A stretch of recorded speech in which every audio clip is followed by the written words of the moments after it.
Chapter industries and infrastructure. आइए इस chapter को समझते हैं। Types of public sector enterprises PSUs in India.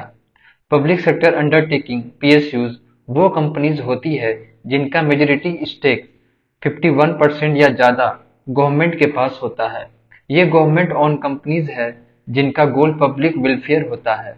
PSUs को डिफरेंट कैटेगरीज में डिवाइड किया गया है बेस्ड ऑन देयर परफॉर्मेंस और ऑटोनॉमी।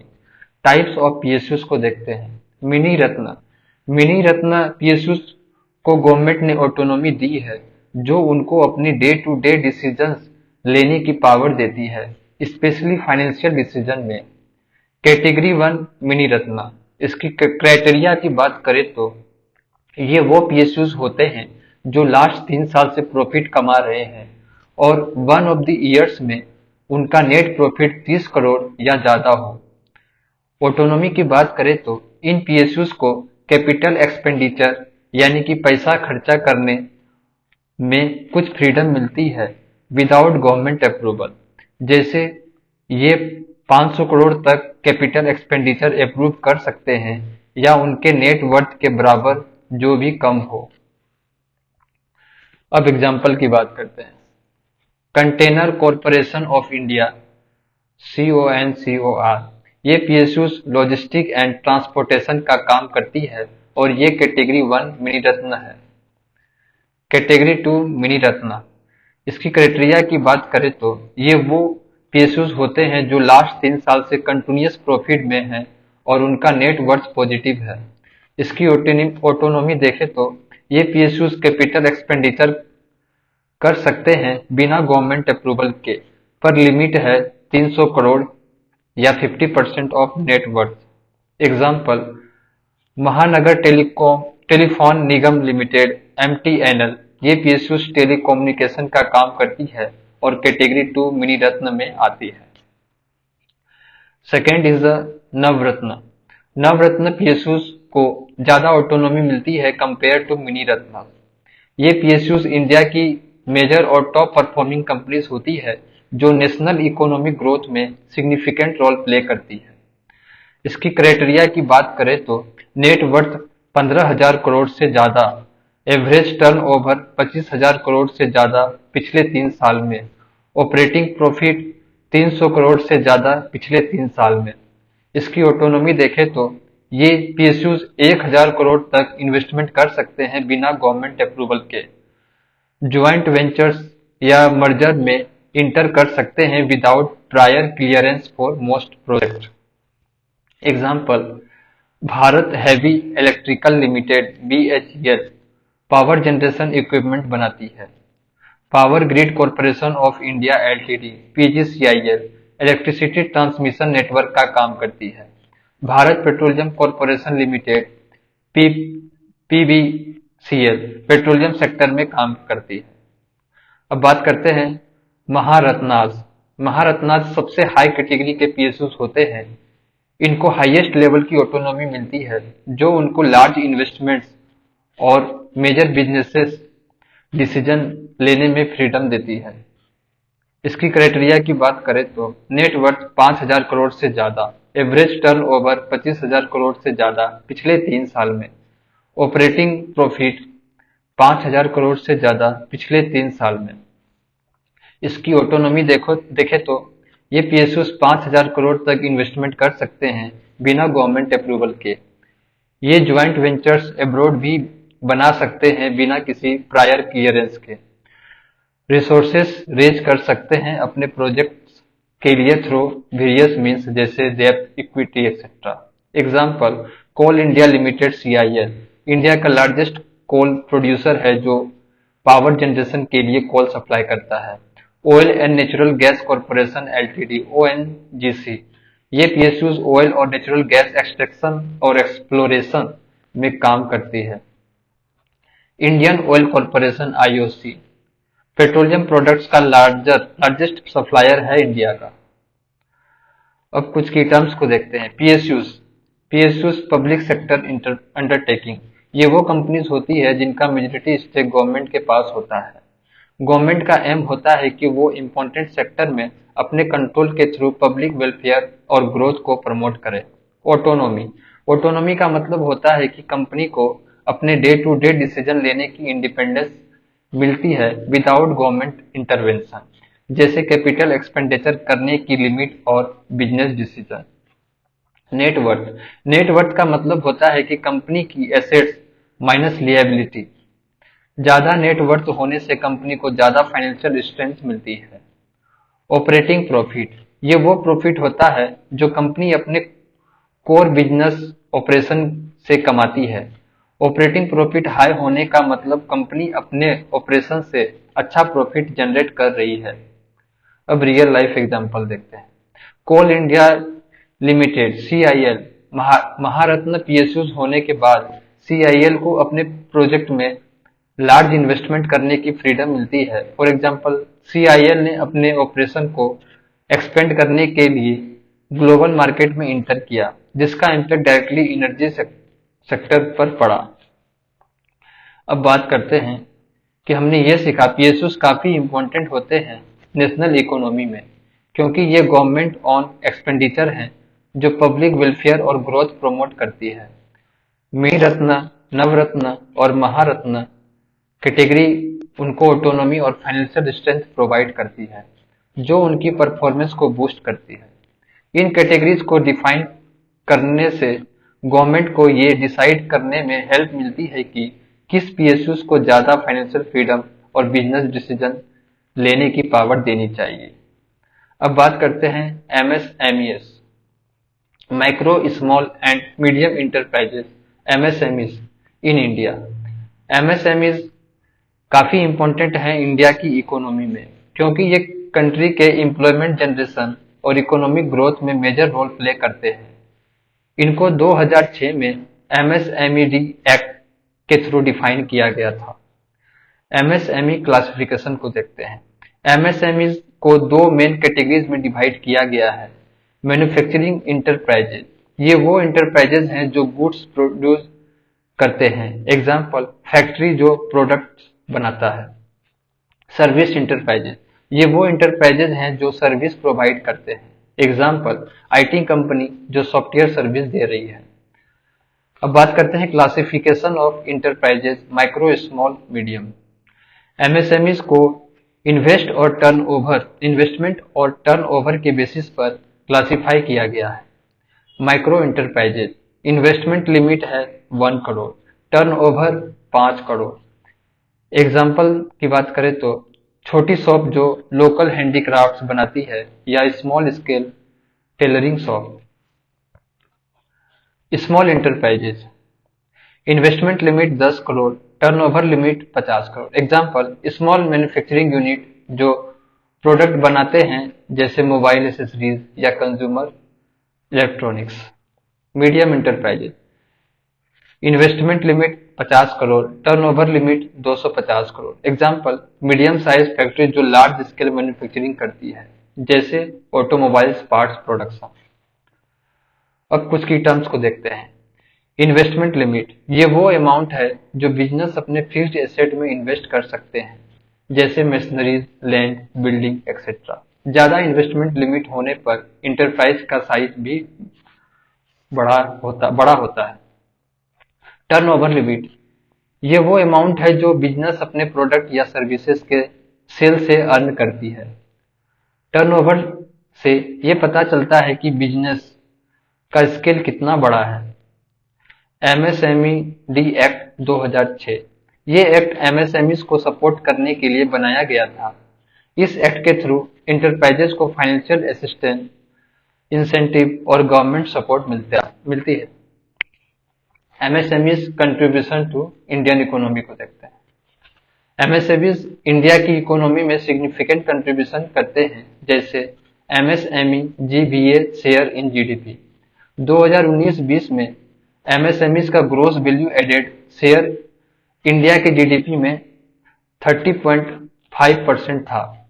2020-21 में ये थोड़ा डाउन हो गया और 27.2% हुआ। 2021-22 में ये फिर से इंक्रीज हुआ और 29.2% रहा। एग्जाम्पल, अगर इंडिया का टोटल जीडीपी 100 करोड़ है तो एमएसएमईज उसमें 30.5 करोड़ कंट्रीब्यूट करते हैं। 2019-20 के डाटा के हिसाब से। MSME manufacturing shares in total manufacturing में देखते हैं। 2019-20 में एमएसएमईज का मैन्युफैक्चरिंग आउटपुट का शेयर 36.6% था। 2020-21 में थोड़ा बढ़कर 36.9% हो गया। 2021-22 में ये 36.2% रहा। एग्जाम्पल, अगर इंडिया की टोटल मैन्युफैक्चरिंग आउटपुट 100 करोड़ है तो एमएसएमईज 36.6 करोड़ से लेकर 36.9 करोड़ तक कंट्रीब्यूट करते हैं। अब बात करते हैं bank loan and MSMEs.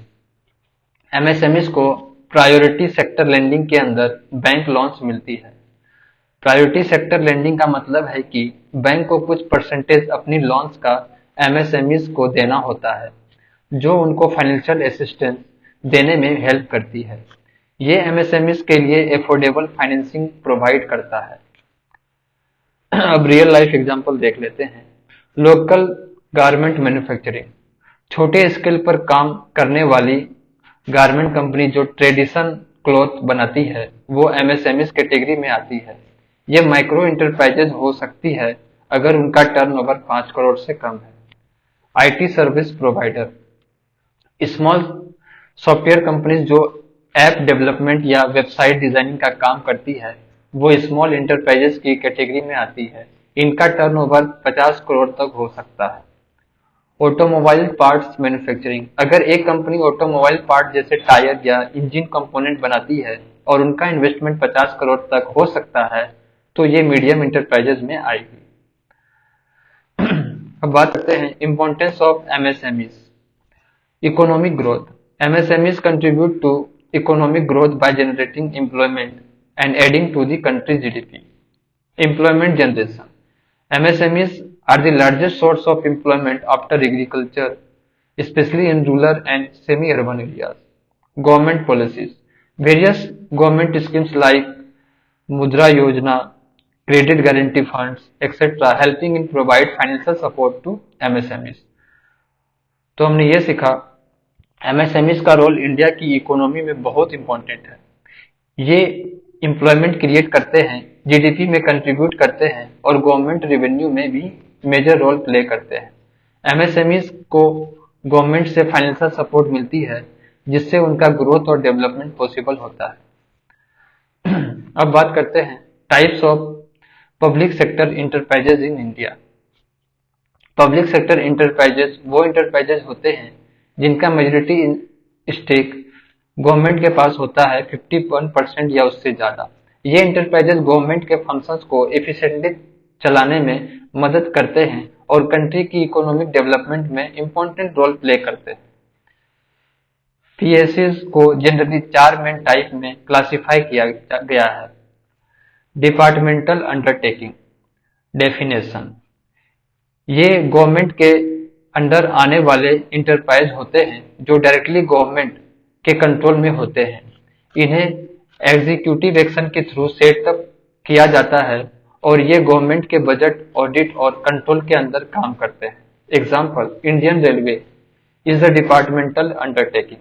Indian Railway को directly ministry of railway manage करती है और इसका फाइनेंस और ऑपरेशन गवर्नमेंट के अंदर होता है। की फीचर्स की बात करें तो बजटरी कंट्रोल, फंड्स गवर्नमेंट से मिलता है। गवर्नमेंट ऑडिट, गवर्नमेंट के रूल्स और रेगुलेशंस के अकॉर्डिंग ऑपरेट करते हैं। रीजन, डिपार्टमेंटल अंडरटेकिंग को गवर्नमेंट के डायरेक्ट कंट्रोल में रखना इसलिए जरूरी होता है क्योंकि ये स्ट्रेटेजिक और एसेंशियल सर्विस प्रोवाइड करते हैं जैसे ट्रांसपोर्टेशन और पोस्टल सर्विस। अब बात करते हैं स्टैट्यूटरी कॉरपोरेशन। ये सेपरेट लीगल एंटिटी होते हैं जो एक्ट ऑफ लेजिस्लेशन के थ्रू बनाई जाती है। ये अपना काम इकोनॉमी और मैन्युफैक्चरिंग एक्टिविटी में करती है और इनका फाइनेंसिंग गवर्नमेंट बजट का पार्ट नहीं होता। Example, life insurance corporation of India is the statutory corporation. LIC को इंडियन पार्लियामेंट के एक्ट के थ्रू बनाया गया था और ये इंश्योरेंस सेक्टर में काम करता है। इसकी की फीचर्स की बात करें तो सेपरेट लीगल एंटिटी, ये कंपनी अपने नाम से कॉन्ट्रैक्ट साइन कर सकती है। इसकी ऑटोनॉमी की बात करें तो इनका ऑपरेशन गवर्नमेंट के डे टू डे कंट्रोल से अलग होता है, लेकिन ये स्टिल गवर्नमेंट के ओनरशिप में रहती है। रीजन, स्टेटूटरी कॉरपोरेशन को ऑटोनॉमी दी जाती है ताकि वो अपने बिजनेस गोल एफिशिएंटली अचीव कर सके, जैसे एलआईसी जो अपने ऑपरेशन को स्मूथली चलाता है विदाउट डेली गवर्नमेंट इंटरफेरेंस। अब बात करते हैं कंट्रोल बोर्ड्स। ये गवर्नमेंट के द्वारा सेटअप किया जाता है, लेकिन ये स्पेसिफिक गवर्नमेंट प्रोजेक्ट को मैनेज करता है। इनका प्राइमरी पर्पस गवर्नमेंट स्कीम या प्रोजेक्ट को इफेक्टिवली इम्प्लीमेंट करना होता है। Example, tea board of India is a control board. इसका मेन काम टी इंडस्ट्री को रेगुलेट करना और इंडस्ट्री को प्रमोट करना। इसकी की फीचर्स की बात करें तो मैनेज गवर्नमेंट प्रोजेक्ट। यह बोर्ड किसी स्पेसिफिक इंडस्ट्री या सेक्टर को मैनेज करता है, जैसे टी या coffee production. Regulation and promotion, इनका रोल रेगुलेशन, सर्टिफिकेशन और प्रमोशन का होता है। रीजन, गवर्नमेंट प्रोजेक्ट का सक्सेसफुल इम्प्लीमेंटेशन के लिए स्पेशलाइज्ड फोकस जरूरी है और कंट्रोल बोर्ड इस प्रोसेस को स्ट्रीमलाइन करते हैं। अब बात करते हैं कोऑपरेटिव सोसाइटी। ये वो ऑर्गेनाइजेशन होते हैं जो कोऑपरेटिव मूवमेंट को सपोर्ट करते हैं। कोऑपरेटिव सोसाइटी का मेन गोल अपने मेंबर को म्यूचुअल बेनिफिट्स देना होता है। ये नॉन प्रॉफिट ऑर्गेनाइजेशन होती है। Example, Amul, Gujarat cooperative milk marketing federation is an example of cooperative society. Amul अपने मेंबर फार्मर्स को डायरेक्ट बेनिफिट प्रोवाइड करता है by helping them sell milk product. इसकी की फीचर्स की बात करें तो मेंबर ऑन, मेंबर अपने रिसोर्सेस को शेयर करते हैं और प्रॉफिट को इक्वली डिस्ट्रीब्यूट करते हैं। नॉन प्रॉफिट, प्रॉफिट मेकिंग का प्राइमरी गोल नहीं होता। रीजन, कोऑपरेटिव सोसाइटी का पर्पस कम्युनिटी वेलफेयर है, जिसमें लोग मिलकर अपने म्यूचुअल बेनिफिट्स को अचीव करते हैं, जैसे अमूल जो मिल्क फार्मर्स की वेलफेयर के लिए काम करता है। अब बात करते हैं इंडस्ट्रीज रिक्वायरिंग कंपल्सरी लाइसेंसिंग। कुछ इंडस्ट्रीज को कंपल्सरी लाइसेंसिंग के अंदर ऑपरेट करना पड़ता है, यानी कि गवर्नमेंट का प्रायर अप्रूवल लेना पड़ता है उनको लाइसेंस देने के लिए। ये रेस्ट्रिक्शंस यूजुअली उन इंडस्ट्रीज पर लगता है जो सेंसिटिव या रिस्की होते हैं या जिनकी प्रोडक्शन से पब्लिक सेफ्टी को इम्पैक्ट हो सकता है। इंडस्ट्रीज रिक्वायरिंग कंपल्सरी लाइसेंसिंग का एग्जांपल देखते हैं।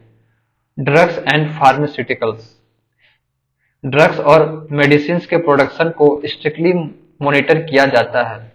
उनको लाइसेंस लेने के लिए strict check and regulations follow करनी पड़ती है। रीजन, पब्लिक हेल्थ को प्रोटेक्ट करना इसलिए। एग्जाम्पल, फार्मास्यूटिकल्स कंपनी को न्यू ड्रग्स मैन्युफैक्चर कर रही है, उन्हें गवर्नमेंट का लाइसेंस जरूरी होता है।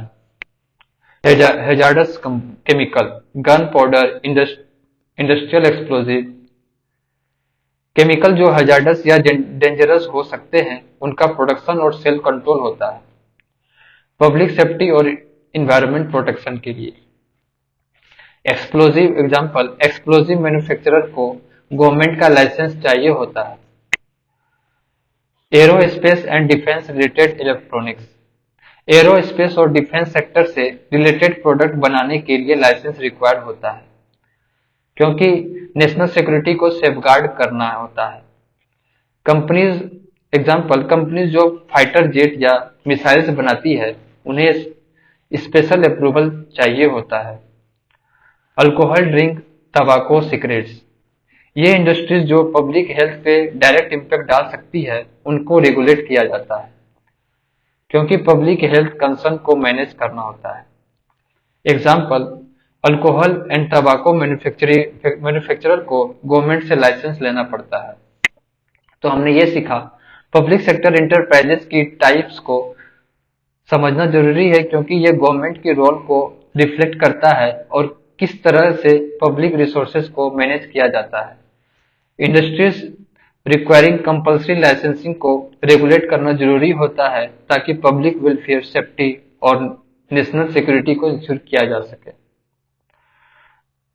अब बात करते हैं PMI, IIP and 8 core industries.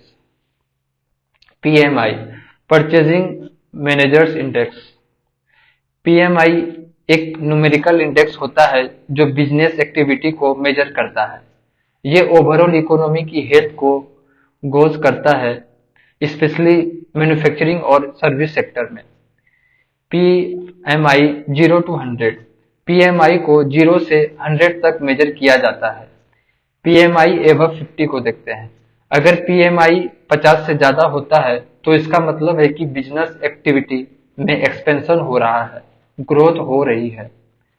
PMI under 50। अगर PMI 50 से कम होता है तो इसका मतलब है कि बिजनेस एक्टिविटी में कॉन्ट्रैक्शन हो रहा है, यानी कि डिक्लाइन हो रहा है। PMI at 50। अगर PMI एग्जैक्टली 50 है तो इसका मतलब है कि बिजनेस एक्टिविटी में नो चेंज हो रहा है, यानी ना ग्रोथ ना ग्रोथ है ना डिक्लाइन। रियल लाइफ एग्जांपल देखते हैं। अगर PMI 60 है तो ये बताता है कि इकोनॉमी में अच्छा ग्रोथ हो रहा है और बिजनेसेस ज्यादा प्रोडक्ट मैन्युफैक्चर कर रही है, जॉब्स क्रिएट हो रहे हैं, एक्सेट्रा। अगर PMI 40 है तो इसका मतलब है कि बिजनेसेस का आउटपुट कम हो रहा है और इकोनॉमी में कॉन्ट्रैक्शन आ रहा है, जैसे कि रिसेशन के टाइम में होता है। अब बात करते हैं IIP, index of industrial production. IIP एक इंडेक्स है जो इंडस्ट्रियल प्रोडक्शन को मेजर करता है।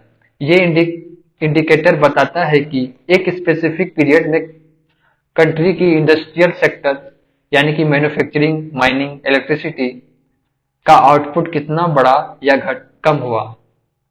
Base year.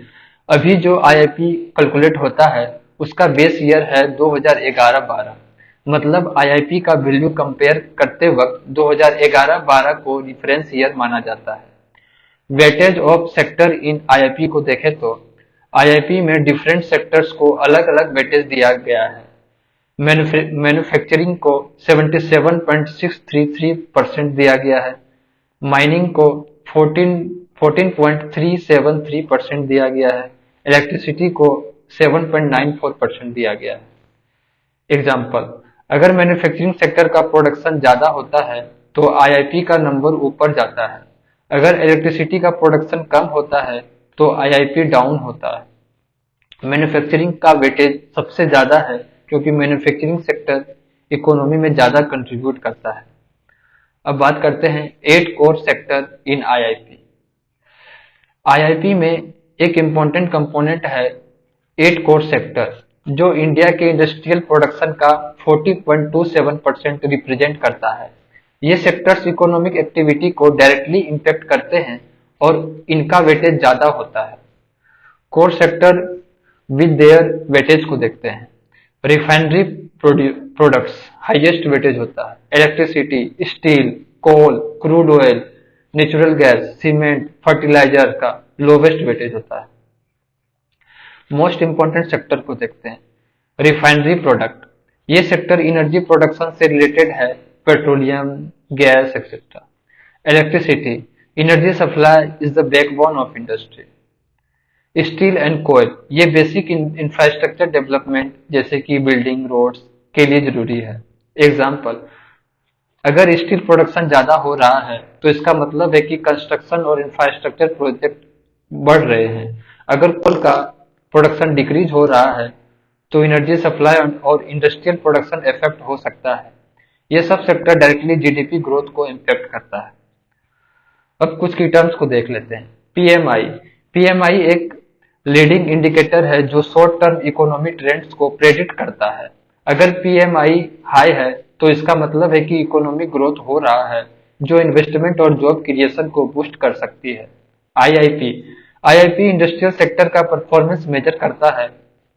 इससे गवर्नमेंट को ये समझने में मदद मिलती है कि इंडस्ट्रियल प्रोडक्शन किस डायरेक्शन में जा रही है और किस सेक्टर को सपोर्ट की जरूरत है।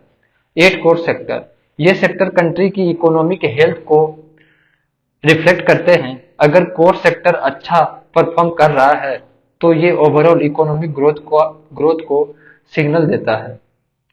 तो हमने ये सीखा, PMI को समझना जरूरी है क्योंकि ये बिजनेस एक्टिविटी का रियल टाइम स्नैपशॉट देता है। अगर पीएमआई 50 से ज्यादा है तो एक्सपेंशन दिखता है, अगर 50 से कम है तो कॉन्ट्रैक्शन है। आईआईपी के जरिए हम इंडस्ट्रियल प्रोडक्शन का ओवरव्यू लेते हैं और देखते हैं किस सेक्टर का परफॉर्मेंस कैसा है। 8 कोर इंडस्ट्री इंडिया का इंडस्ट्रियल बैकबोन है। इन सेक्टर का परफॉर्मेंस डायरेक्ट इम्पैक्ट डालता है जीडीपी और एम्प्लॉयमेंट पे। अब बात करते हैं annual survey of industries ASI and coal sector in India. First, annual survey of industries ASI. ASI एक सर्वे है जो ministry of statistics and programme implementation MOSPI द्वारा रिलीज किया जाता है। ये सर्वे इंडिया के ऑर्गेनाइज मैन्युफैक्चरिंग सेक्टर का एनालिसिस करती है।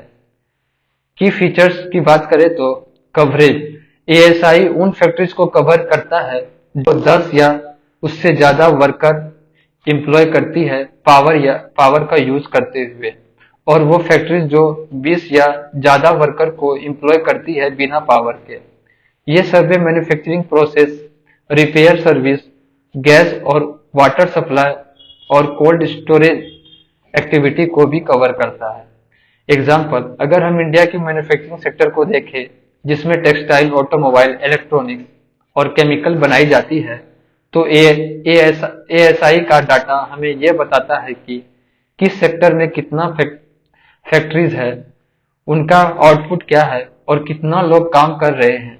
ये डाटा गवर्नमेंट को पॉलिसी मेकिंग में मदद करती है, जैसे कि एम्प्लॉयमेंट जनरेशन, इंडस्ट्रियल ग्रोथ और सेक्टर डेवलपमेंट। अब बात करते हैं coal sector in India. Coal sector को नेशनलाइज करने का डिसीजन इंडिया ने इंदिरा गांधी के टाइम में लिया था 1971-73। इसका मतलब था कि कोल माइनिंग और डिस्ट्रीब्यूशन सिर्फ गवर्नमेंट के कंट्रोल में होगा, जिससे गवर्नमेंट को ज्यादा रेवेन्यू मिलेगा और कोल की सप्लाई रेगुलेट रहेगी। की लेजिस्लेशंस को देखते हैं। Coal mines special provision act 2015। Coal mine act 2015 को पास किया गया था, जिसमें कोल माइन का ऑप्शन और अलॉटमेंट का सिस्टम इंट्रोड्यूस किया गया। इस लॉ के अंदर कोल माइन को ऑप्शन के थ्रू प्राइवेट प्लेयर को बेचा गया ताकि ट्रांसपेरेंसी और इफिशियंसी आए। पहले ये सिस्टम काफी ओपेक था और करप्शन के चांसेस थे। एग्जाम्पल, इंडिया का कोल सेक्टर काफी इंपॉर्टेंट है क्योंकि पावर प्लांट को कोल की जरूरत होती है। इंडिया के 80-85% पावर प्लांट कोल बेस्ड है, लेकिन डोमेस्टिक सप्लाई ऑफ कोल अभी भी इनसफिशियंट है। For example, steel authority of India को अपनी कुकिंग कोल की रिक्वायरमेंट का 85% इंपोर्ट करना पड़ता है। अब बात करते हैं national coal index. National coal index एक प्राइस इंडेक्स है जो कोल की प्राइस को मेजर करता है। इसका मेन गोल है गवर्नमेंट की रेवेन्यू शेयर को कैलकुलेट करना, जो वो ऑप्शन कोल माइन से कोल सेल के थ्रू कमाती है। Unveiled by ministry of coal.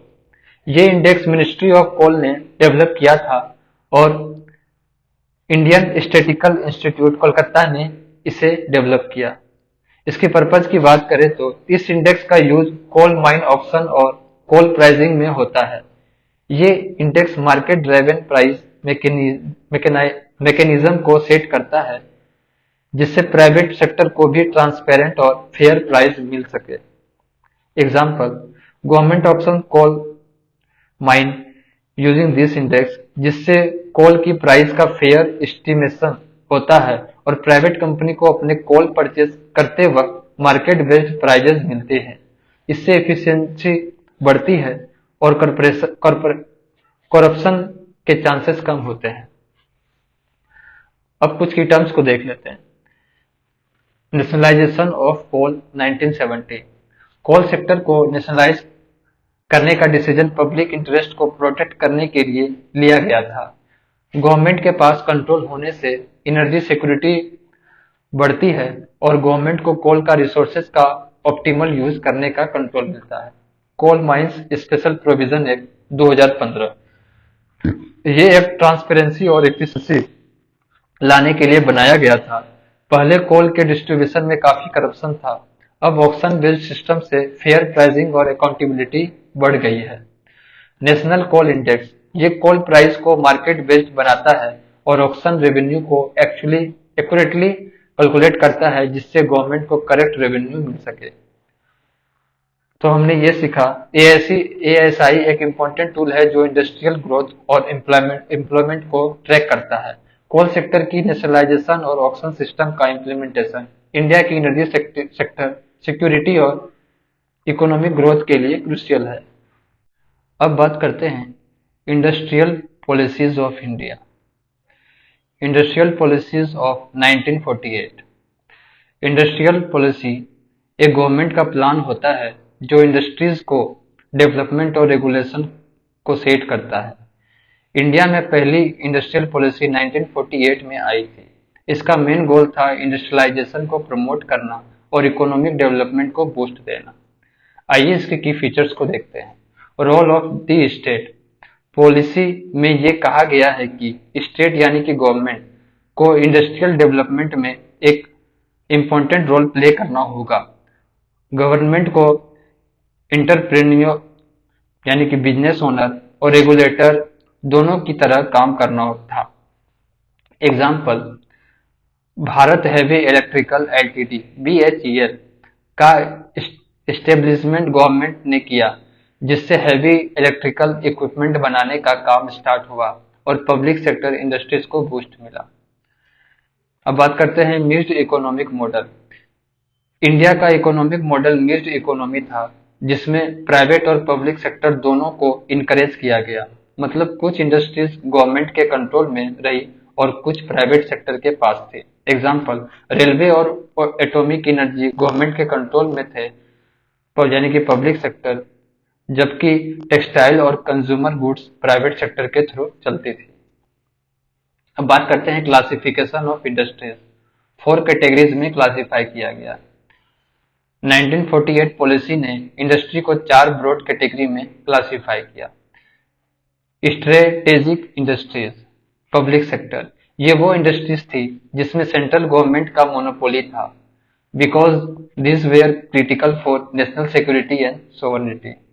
Example, arms and ammunition, atomic energy, rail transport. इन इंडस्ट्रीज में प्राइवेट सेक्टर का एंट्री अलाउ नहीं था। एग्जाम्पल, इंडियन रेलवे का ऑपरेशन सिर्फ गवर्नमेंट के अंदर था, because rail transport was considered crucial for national integration. Basic key industries, public cum private sector, ये वो इंडस्ट्रीज थी जो पब्लिक और प्राइवेट दोनों को पार्टनरशिप से चल सकती थी, दोनों के पार्टनरशिप से चल सकती थी। इन इंडस्ट्रीज को सेटअप करने की रेस्पॉन्सिबिलिटी सेंट्रल गवर्नमेंट के पास थी। Example, coal, iron and steel, aircraft manufacturing, ship building. इन इंडस्ट्रीज को गवर्नमेंट की इन्वॉल्वमेंट से डेवलप करना था। Example, steel authority of India, जो इनिशियली गवर्नमेंट ओन थी और बाद में पब्लिक प्राइवेट पार्टनरशिप का मॉडल भी अपनाया गया। Imported industry, controlled private sector, ये इंडस्ट्रीज प्राइवेट सेक्टर के अंदर थी, लेकिन गवर्नमेंट का कंट्रोल उन पर था। गवर्नमेंट स्टेट गवर्नमेंट के कंसल्टेशन से उनको कंट्रोल करती थी। Example, textile, cement, automobile. इन इंडस्ट्रीज को प्राइवेट सेक्टर ऑपरेट करता था, पर गवर्नमेंट ने उनके एक्सपेंशन को रेगुलेट किया।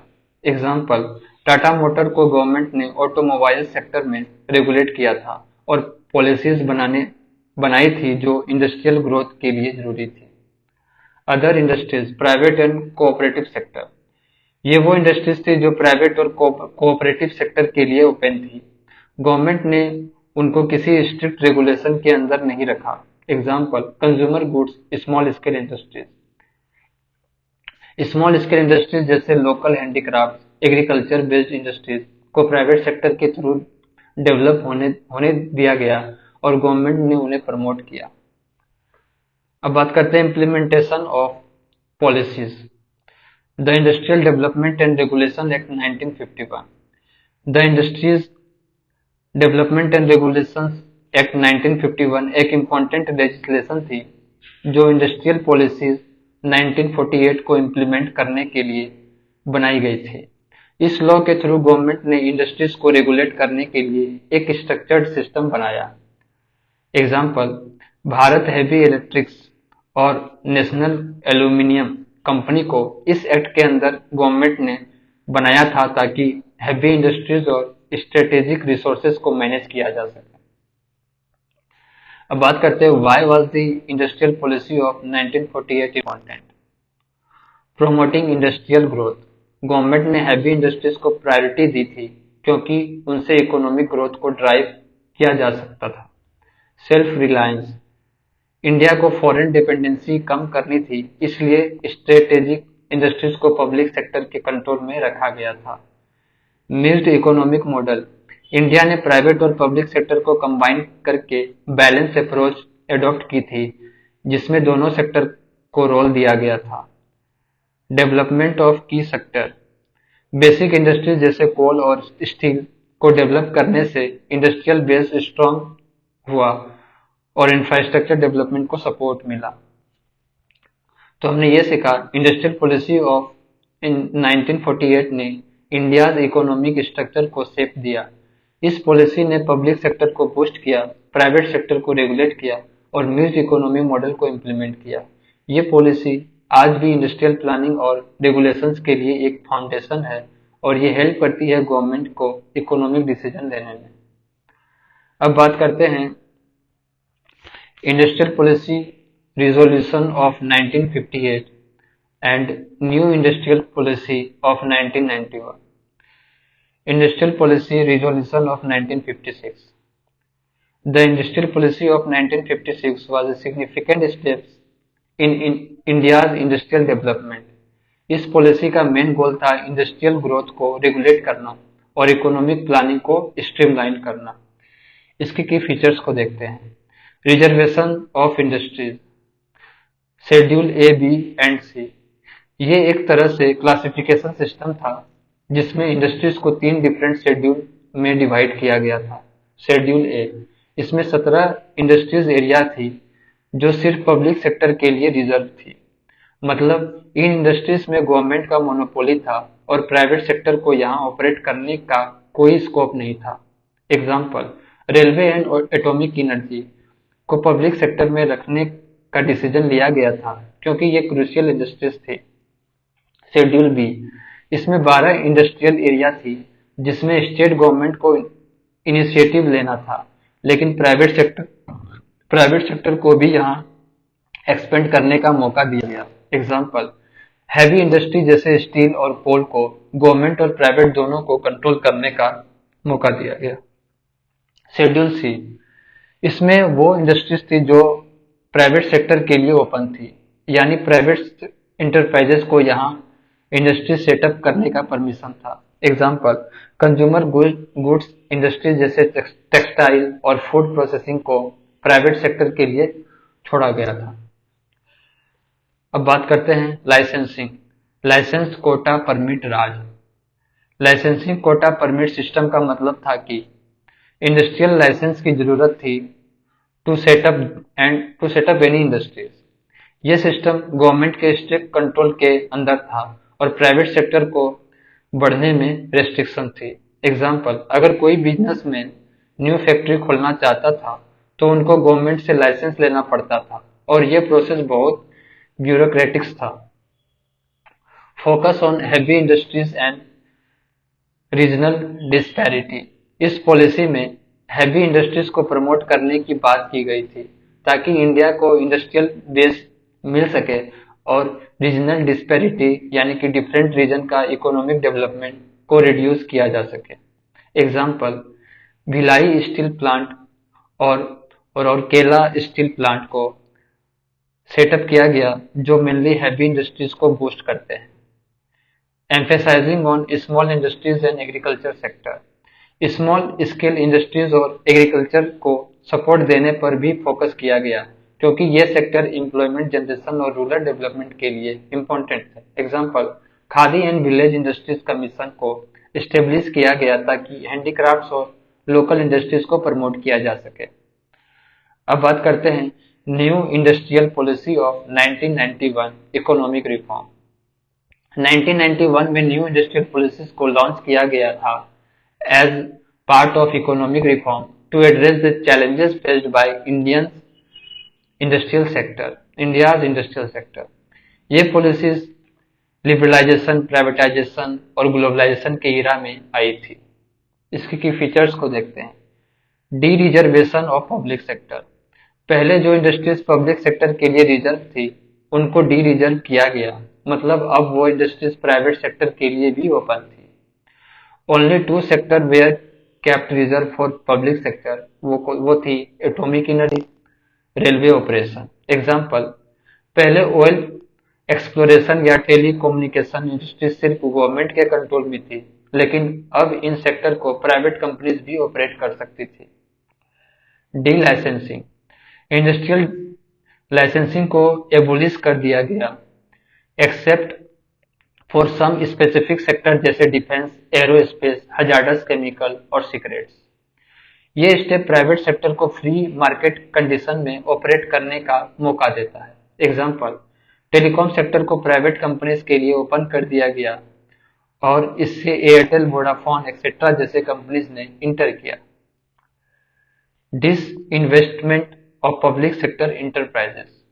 पब्लिक सेक्टर इंटरप्राइजेस को प्राइवेटाइज करना शुरू किया गया, यानी गवर्नमेंट ने अपने स्टेक को प्राइवेट प्लेयर के बीच बेच दिया। एग्जाम्पल, एयर इंडिया को प्राइवेटाइज करने का प्रोसेस शुरू हुआ और इंडियन एयरलाइंस को भी प्राइवेट सेक्टर को ट्रांसफर करने की सोची गई थी। Liberalisation of foreign investment. Government ने फॉरेन डायरेक्ट इन्वेस्टमेंट यानी कि एफडीआई को लिबरलाइज किया ताकि फॉरेन कंपनी को इंडिया में आने और इन्वेस्ट करने का मौका मिले। एग्जाम्पल, होंडा, टोयोटा और सैमसंग जैसे फॉरेन ब्रांड्स ने इंडिया में अपने मैन्युफैक्चरिंग यूनिट सेटअप किया, जिससे टेक्नोलॉजी ट्रांसफर और एम्प्लॉयमेंट जनरेशन दोनों हुआ। अब बात करते हैं why were this reform important. Economic growth. 1991 reform ने इंडिया को ग्लोबल मार्केट में इंटीग्रेट कर दिया। इससे इंडस्ट्रियल ग्रोथ फास्ट हुआ और फॉरेन कैपिटल भी इंडिया में आया। एफिशिएंसी। डी लाइसेंसिंग और डिस इन्वेस्टमेंट से गवर्नमेंट का कंट्रोल कम हुआ और प्राइवेट सेक्टर की एफिशिएंसी को इम्प्रूव किया गया। कंपनी को मोर फ्रीडम मिलने से प्रोडक्टिविटी भी बढ़ी। Global competitiveness. लिबरलाइजेशन के बाद इंडियन कंपनी को ग्लोबल कंपटीटर के साथ कम्पीट करना सीखना पड़ा। इससे उनकी इंटरनेशनल स्टैंडर्ड की तरफ ग्रोथ हुआ। Job creation. एफडीआई के थ्रू न्यू इंडस्ट्रीज और बिजनेसेस अपॉर्चुनिटीज आए, जिससे एम्प्लॉयमेंट जनरेशन हुई। एग्जाम्पल, आईटी इंडस्ट्रीज को बहुत बूस्ट मिला और कंपनी जैसे इन्फोसिस, टीसीएस ने ग्लोबल मार्केट में अपना नाम बनाया। अब बात करते हैं डिस इन्वेस्टमेंट। डिस इन्वेस्टमेंट का मतलब है गवर्नमेंट के एसेट्स का सेल या liquidation, specially public sector enterprises को बेचना। यह प्रोसेस गवर्नमेंट ओनरशिप को कम करने और प्राइवेट सेक्टर को पार्टिसिपेशन बढ़ाने के लिए किया जाता है। इसके कुछ की पॉइंट्स को देखते हैं। डिस इन्वेस्टमेंट का मतलब है गवर्नमेंट के कंट्रोल में जो पब्लिक सेक्टर कंपनीज होती है उनका कुछ या पूरा हिस्सा बेचना। यह प्रोसेस गवर्नमेंट के लिए फंड जनरेट करने का एक तरीका होता है, जिससे वो अपनी फाइनेंसेस को इम्प्रूव कर सके। डीआईपीएम का रोल। डीआईपीएम यानी कि department of investment and public asset management को मिनिस्ट्री ऑफ फाइनेंस के अंदर बनाया गया है। इसका काम है पब्लिक सेक्टर इंटरप्राइजेज में गवर्नमेंट के स्टेक को मैनेज करना, जिसमें स्ट्रेटेजिक स्टेक सेल भी होती है। एग्जाम्पल, एयर इंडिया का डिस इन्वेस्टमेंट डीआईपीएम के अंदर किया गया, जिसमें गवर्नमेंट ने अपने स्टेक बेचा। टाइप्स ऑफ डिस इन्वेस्टमेंट को देखते हैं। Token disinvestment. इसमें गवर्नमेंट अपने शेयर का 49% तक बेचने का डिसीजन लेता है, लेकिन गवर्नमेंट का कंट्रोल कंपनी में बना रहता है। इसका मेन गोल पार्शियल प्राइवेटाइजेशन है, जिसमें कंपनी में गवर्नमेंट का स्टेक अब भी ज्यादा होता है, बट प्राइवेट सेक्टर का रोल बढ़ता है। एग्जाम्पल, इंडियन ऑयल कॉरपोरेशन का डिसइन्वेस्टमेंट हुआ, लेकिन गवर्नमेंट का मेजॉरिटी स्टेक रहता है। स्ट्रेटेजिक डिसइन्वेस्टमेंट, इसमें मिनिमम 51% शेयर्स का सेल होता है, जिसमें प्राइवेट सेक्टर को मेजॉरिटी कंट्रोल मिल जाता है। इसका एम होता है फुल प्राइवेटाइजेशन, जिसमें गवर्नमेंट का कंट्रोल खत्म होता है। एग्जाम्पल, एयर इंडिया के डिस इन्वेस्टमेंट में गवर्नमेंट ने अपना 51% स्टेक बेच दिया, जिसमें अब प्राइवेट प्लेयर का कंट्रोल कंपनी पर है। अब बात करते हैं वाई डिस इन्वेस्टमेंट डन, क्यों हुआ ये। फाइनेंशियल रिसोर्सेज, गवर्नमेंट को फंड जनरेशन की जरूरत होती है, जिससे वो अदर डेवलपमेंट वर्क या बजटरी नीड्स में यूज कर सके। डिस इन्वेस्टमेंट से गवर्नमेंट को एक्स्ट्रा रेवेन्यू मिलता है। एग्जाम्पल, भारत पेट्रोलियम कॉरपोरेशन का डिस इन्वेस्टमेंट भी गवर्नमेंट को फंड जनरेट करने के लिए किया गया था। Increase efficiency, public sector enterprises को एफिशिएंट बनाने के लिए प्राइवेट सेक्टर को पार्टिसिपेशन करने दिया जाता है। प्राइवेट कंपनी अपने मैनेजमेंट प्रैक्टिसेस और कैपिटल का यूज करके कंपनी को ज्यादा एफिशिएंट बनाती है। एग्जाम्पल, एयर इंडिया को प्राइवेटाइज करके एक्सपेक्ट किया गया है कि सर्विस क्वालिटी इंप्रूव होगी और कंपनी प्रॉफिटेबल होगी। Focus on core function, government को अपने कोर फंक्शन पर फोकस करना होता है, जैसे सिक्योरिटी, डिफेंस और बेसिक इंफ्रास्ट्रक्चर। डिस इन्वेस्टमेंट से वो अपने नॉन कोर सेक्टर से छुटकारा पा सकती है। Example, steel authority of India का डिस इन्वेस्टमेंट, ताकि गवर्नमेंट को अपने कोर सेक्टर पर ज्यादा फोकस कर सके। Private sector participation, disinvestment से प्राइवेट सेक्टर की पार्टिसिपेशन बढ़ती है, जो ओवरऑल इकोनॉमिक ग्रोथ में मददगार होती है। एग्जाम्पल, टेलीकॉम सेक्टर का डिस इन्वेस्टमेंट, जिसमें प्राइवेट प्लेयर जैसे रिलायंस, जियो और एयरटेल ने एंट्री की, जिससे कंपटीशन बढ़ा और सर्विस इंप्रूव हुई। Public private partnership, disinvestment से पब्लिक प्राइवेट पार्टनरशिप को इनकरेज किया जाता है, जिसमें दोनों सेक्टर मिलकर काम करते हैं। इससे ग्रोथ और इनोवेशन को बूस्ट मिलता है। Example, national highway authority of India के हाईवे प्रोजेक्ट में प्राइवेट इन्वेस्टमेंट आने से रोड का कंस्ट्रक्शन और मेंटेनेंस इफिशिएंटली होता है। तो हमने यह सीखा कि डिस इन्वेस्टमेंट एक इकोनॉमिक रिफॉर्म है, जिसमें गवर्नमेंट अपने एसेट्स या शेयर्स को बेचकर प्राइवेट सेक्टर को ज्यादा इन्वॉल्वमेंट देने का प्रोसेस फॉलो करती है। टोकन डिस इन्वेस्टमेंट से गवर्नमेंट का कंट्रोल रहता है, जबकि स्ट्रेटेजिक डिस इन्वेस्टमेंट से प्राइवेट सेक्टर का मेजॉरिटी कंट्रोल होता है। यह प्रोसेस गवर्नमेंट को फंड जनरेशन, इफिशियंसी इंप्रूवमेंट और प्राइवेट सेक्टर की पार्टिसिपेशन को इंक्रीज करने में हेल्प करती है। अब बात करते हैं फाइनेंशियल मॉडल्स। फाइनेंशियल मॉडल का यूज गवर्नमेंट प्रोजेक्ट और पीएसयू डिस इन्वेस्टमेंट को एफिशिएंटली मैनेज करने के लिए किया जाता है। इन मॉडल से फंड रेज करना, इंफ्रास्ट्रक्चर डेवलपमेंट और इकोनॉमिक रिफॉर्म को इम्प्लीमेंट करना आसान हो जाता है। आइए इन फाइनेंशियल मॉडल को सिंपल और रियल लाइफ एग्जांपल के थ्रू समझते हैं। National investment fund, NIF. National investment fund का मेन पर्पज है पीएसयूज यानी कि पब्लिक सेक्टर अंडरटेकिंग के डिस इन्वेस्टमेंट से जो प्रोसीड मिलता है, उन्हें अच्छे काम में इन्वेस्ट करना। कैसे वर्क करता है देखते हैं। जो पैसा पीएसयूज के डिस इन्वेस्टमेंट से आता है, वो एनआईएफ में जमा होता है।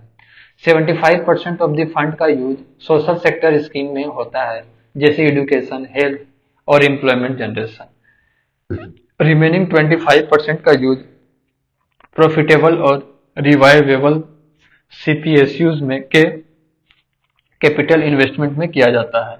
एग्जाम्पल, अगर गवर्नमेंट बीपीसीएल का डिस इन्वेस्टमेंट करती है, तो उसके प्रोसीड एनआईएफ में डाले जाते हैं और उस फंड का यूज हेल्थ और एजुकेशन स्कीम में होता है। अब बात करते हैं exchange traded fund, ETF. Exchange traded fund एक ऐसा फंड होता है जिसमें पीएसयूज के शेयर को इकट्ठा करके एक फंड बनाया जाता है। देखते हैं कैसे वर्क करता है। पीएसयूज के शेयर को एक फंड में इकट्ठा करके करते हैं और उस फंड को स्टॉक एक्सचेंज पर लिस्टेड करते हैं। इसके बाद लोग ऑर्डिनरी शेयर की तरह इस फंड के यूनिट्स को बाय और सेल कर सकते हैं, just like regular stock. Example, Bharat 22 ETF एक एग्जाम्पल है जिसमें 19 मेजर PSUs के शेयर को कंबाइन करके एक फंड बनाया गया था। इन्वेस्टर इसे NSE या बम्बई स्टॉक एक्सचेंज पर बाय और सेल कर सकते हैं। भारत 22 भारत 22 एक ETF है जो 19 सेंट्रल PSUs, गवर्नमेंट बैंक और specified undertaking of the unit trust of India के शेयर को कंबाइन करता है। इस फंड में 19 PSUs हैं जो डिसइन्वेस्टमेंट के लिए टारगेट किए जाते हैं। इससे पब्लिक सेक्टर इंटरप्राइजेस को मार्केट पार्टिसिपेशन मिलता है। एग्जाम्पल, भारत 22 फंड में ONGC, इंडियन ऑयल, REC जैसे कंपनीज के शेयर शामिल हैं। अब बात करते हैं build operate transfer BOT toll and annuity model. Build operate transfer BOT एक पब्लिक प्राइवेट पार्टनरशिप मॉडल है जिसमें प्राइवेट सेक्टर पार्टनर को इंफ्रास्ट्रक्चर प्रोजेक्ट को कंस्ट्रक्ट और मेंटेन करने का रिस्पॉन्सिबिलिटी दिया जाता है। BOT टोल, प्राइवेट प्लेयर को रेवेन्यू कलेक्ट करने का राइट्स मिलता है डायरेक्टली फ्रॉम द यूजर, जैसे टोल्स। गवर्नमेंट को एनुअल फी मिलती है। बोट एन्युटी, यहाँ गवर्नमेंट को एनुअल फिक्स्ड पेमेंट मिलता है। Example, Delhi Gurgaon express way का प्रोजेक्ट बोट मॉडल के अंदर था जिसमें प्राइवेट कंपनी ने टोल कलेक्शन किया और रेवेन्यू कमाया। Hybrid annuity model HAM, BOT annuity और EPC engineering procurement construction model का कॉम्बिनेशन है। गवर्नमेंट 40% कॉस्ट कंट्रीब्यूट करती है initially through annual payment. Private partner को रिमेनिंग 60% रेज करने की रेस्पॉन्सिबिलिटीज होती है जो इक्विटी या लोन से होता है। रेवेन्यू कलेक्शन का responsibility national highway authority of India के ऊपर होती है। एग्जाम्पल, हाईवे प्रोजेक्ट जैसे मुंबई पुणे एक्सप्रेसवे में हाइब्रिड एन्युटी मॉडल को अप्लाई किया गया था। तो हमने ये सीखा NIF, ETF, BOT मॉडल और हाइब्रिड एन्युटी मॉडल सभी फाइनेंशियल टूल हैं जो गवर्नमेंट को PSUs, डिसइन्वेस्टमेंट, इंफ्रास्ट्रक्चर डेवलपमेंट और इकोनॉमिक ग्रोथ में मदद मिलती है। अब बात करते हैं critical minerals in India. Critical minerals वो मिनरल्स होते हैं जो कंट्री के इकोनॉमिक ग्रोथ और स्ट्रेटेजिक इंटरेस्ट के लिए बहुत जरूरी होता है। इंडिया के लिए कुछ क्रिटिकल मिनरल्स हैं जैसे कि beryllium, rhenium, rare earth element, germanium, lithium, cobalt, tantalum, chromium, strontium. ये minerals electric vehicles, aerospace, defence, medicine, imaging, nuclear energy और स्मार्टफोन जैसे इंडस्ट्रीज में यूज होते हैं। एग्जाम्पल, लिथियम इलेक्ट्रिक व्हीकल्स के बैटरीज में यूज होता है और कोबाल्ट इलेक्ट्रॉनिक्स स्पेशली स्मार्टफोन्स और लैपटॉप्स में इस्तेमाल होता है। Indian dependence on import, India को 7 आउट ऑफ 12 क्रिटिकल मिनरल्स के लिए इंपोर्ट करना पड़ता है क्योंकि इनके पास डोमेस्टिक रिसोर्सेज अवेलेबल नहीं है। इंडिया के पास कुछ मिनरल हैं जैसे लाइट रेयर अर्थ जो मोनेजाइट सैंड में पाया जाता है और बेरिलियम भी अवेलेबल है, लेकिन बाकी मिनरल का मेजर इंपोर्ट चाइना से होता है। Example, China actually supply 6 out of 12 critical minerals जो इंडिया को जरूरत होती है करता है, जैसे रेयर अर्थ एलिमेंट और कोबाल्ट। ये रिलायंस इंडिया को ग्लोबल सप्लाई चेन वनरेबिलिटीज में डाल देती है। District mineral foundation DMF, district mineral foundation एक इनिशिएटिव है जो मिनरल रिच डिस्ट्रिक्ट में माइनिंग के ऑपरेशंस के नेगेटिव इम्पैक्ट को मिटिगेट करता है। ये फंड डायरेक्टली अफेक्टेड कम्युनिटीज के वेलफेयर में यूज होता है, ना कि सिर्फ मिनरल एक्सप्लोरेशन को प्रमोट करने के लिए। डीएमएफ के कंट्रीब्यूशंस को देखते हैं। 10% रॉयल्टी, माइनिंग लीसेस जो 12 जनवरी 2015 के बाद दिया गया उन पर 10% रॉयल्टी का कंट्रीब्यूशन डीएमएफ में होता है। 30% रॉयल्टी, जो लीसेस 12 जनवरी 2015 से पहले दिया गया था उन पर 30% रॉयल्टी डीएमएफ में कंट्रीब्यूट होता है। Uses uses of fund 60%, high priority area जैसे एजुकेशन, हेल्थ एक्सेट्रा में यूज होते हैं। 40% फिजिकल इंफ्रास्ट्रक्चर डेवलपमेंट के लिए यूज होते हैं।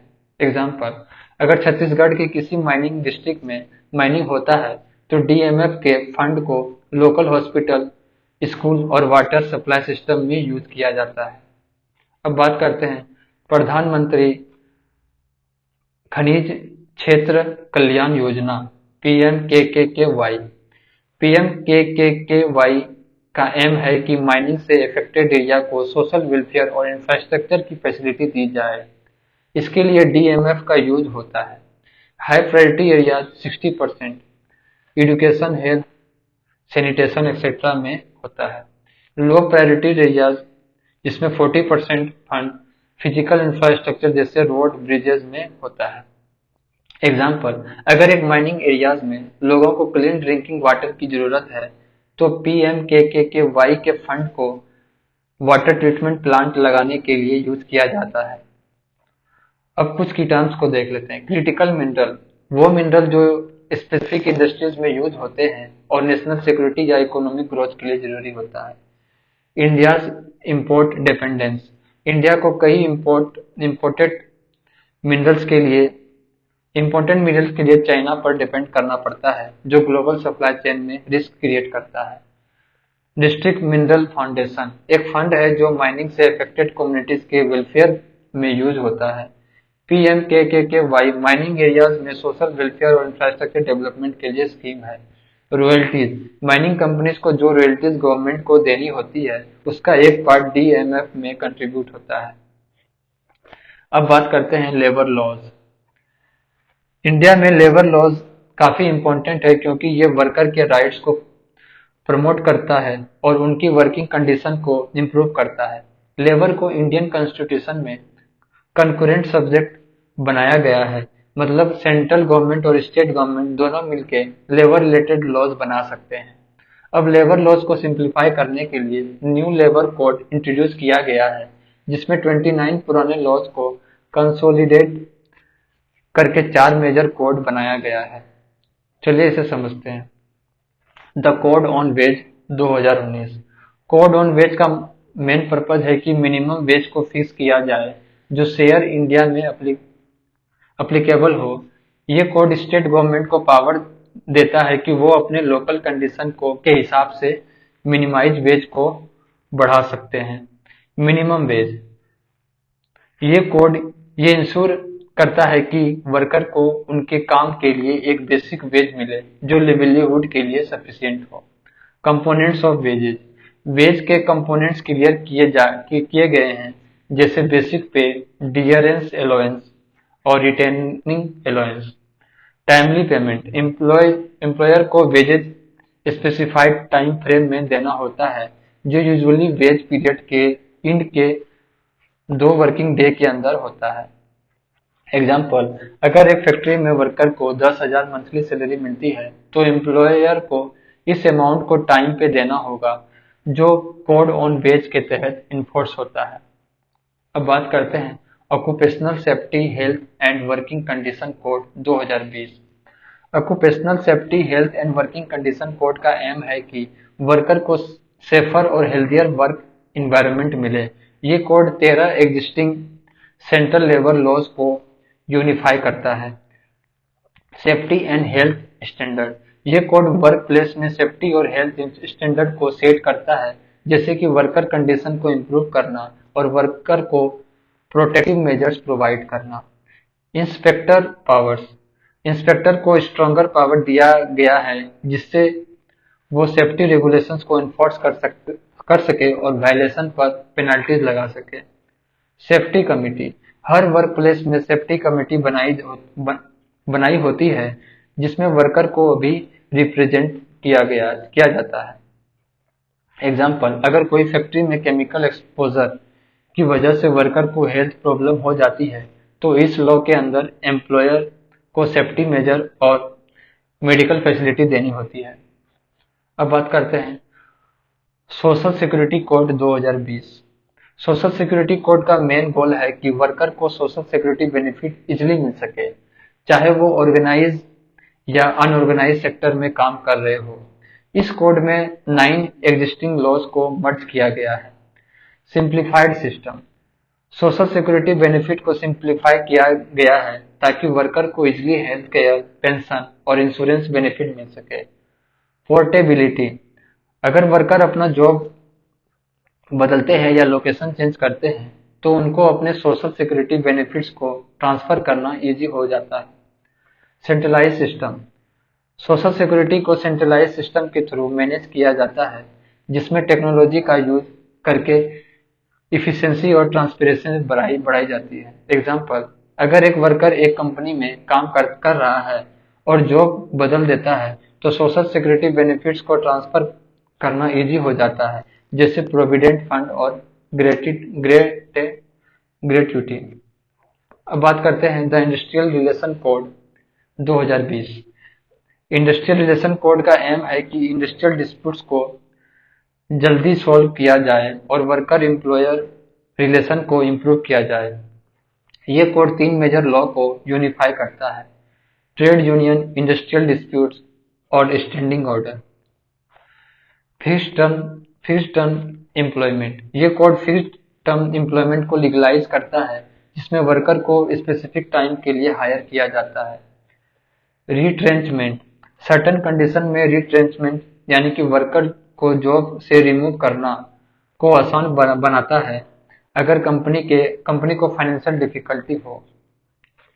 डिस्प्यूट रिजोल्यूशन, ये कोड इंडस्ट्रियल डिस्प्यूट को सॉल्व करने के लिए कॉन्सिलेशन और आर्बिट्रेशन जैसे मैकेनिज्म इंट्रोड्यूस करता है।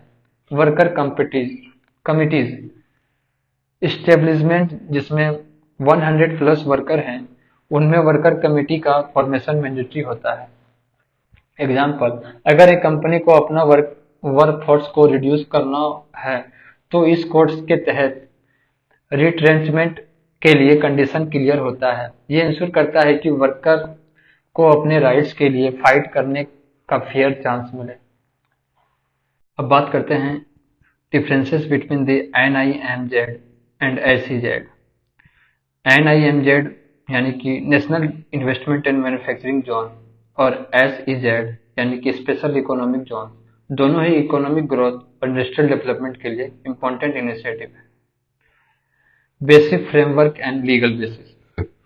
NIMZ national investment and manufacturing zone launch national manufacturing policy 2011 के अंदर NIMZ को इंट्रोड्यूस किया गया था।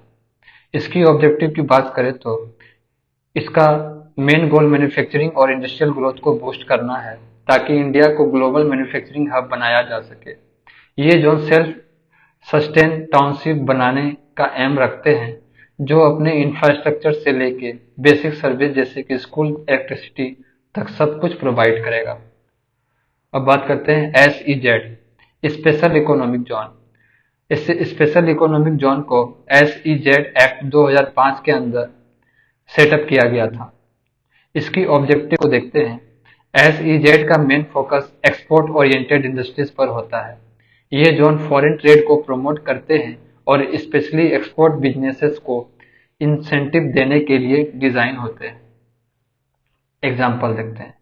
मान लीजिए एक NIMZ को सेटअप किया जाता है जैसे industrial township with full infrastructure like school, hospital and housing.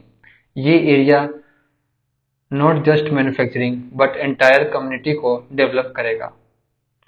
SEZ जैसे नोएडा SEZ जहां major companies like Samsung, LG अपने गुड्स एक्सपोर्ट करते हैं और ये SEZ फॉरेन ट्रेड को प्रमोट करने के लिए बनाया गया है। अब बात करते हैं minimum and maximum area. NIMZ का मिनिमम एरिया 5,000 हेक्टेयर होना चाहिए। इसका मतलब है कि ये काफी लार्ज स्केल प्रोजेक्ट होता है। मैक्सिमम एरिया, NIMZ के लिए कोई स्पेसिफिक मैक्सिमम एरिया का लिमिट नहीं होता। इसका एरिया फ्लेक्सिबल होता है, लेकिन लार्ज इंडस्ट्रियल जोन क्रिएट करना होता है। SEZ के लिए मिनिमम एरिया 10 हेक्टेयर से स्टार्ट होता है। मैक्सिमम एरिया 5,000 हेक्टेयर तक हो सकता है। इसका मतलब है कि SEZ थोड़ा स्मॉलर स्केल पे भी बन सकता है। अब बात करते हैं इन्वायरमेंटल इम्पैक्ट असेसमेंट। NIMZ का environmental impact assessment state government की रिस्पॉन्सिबिलिटीज होती है।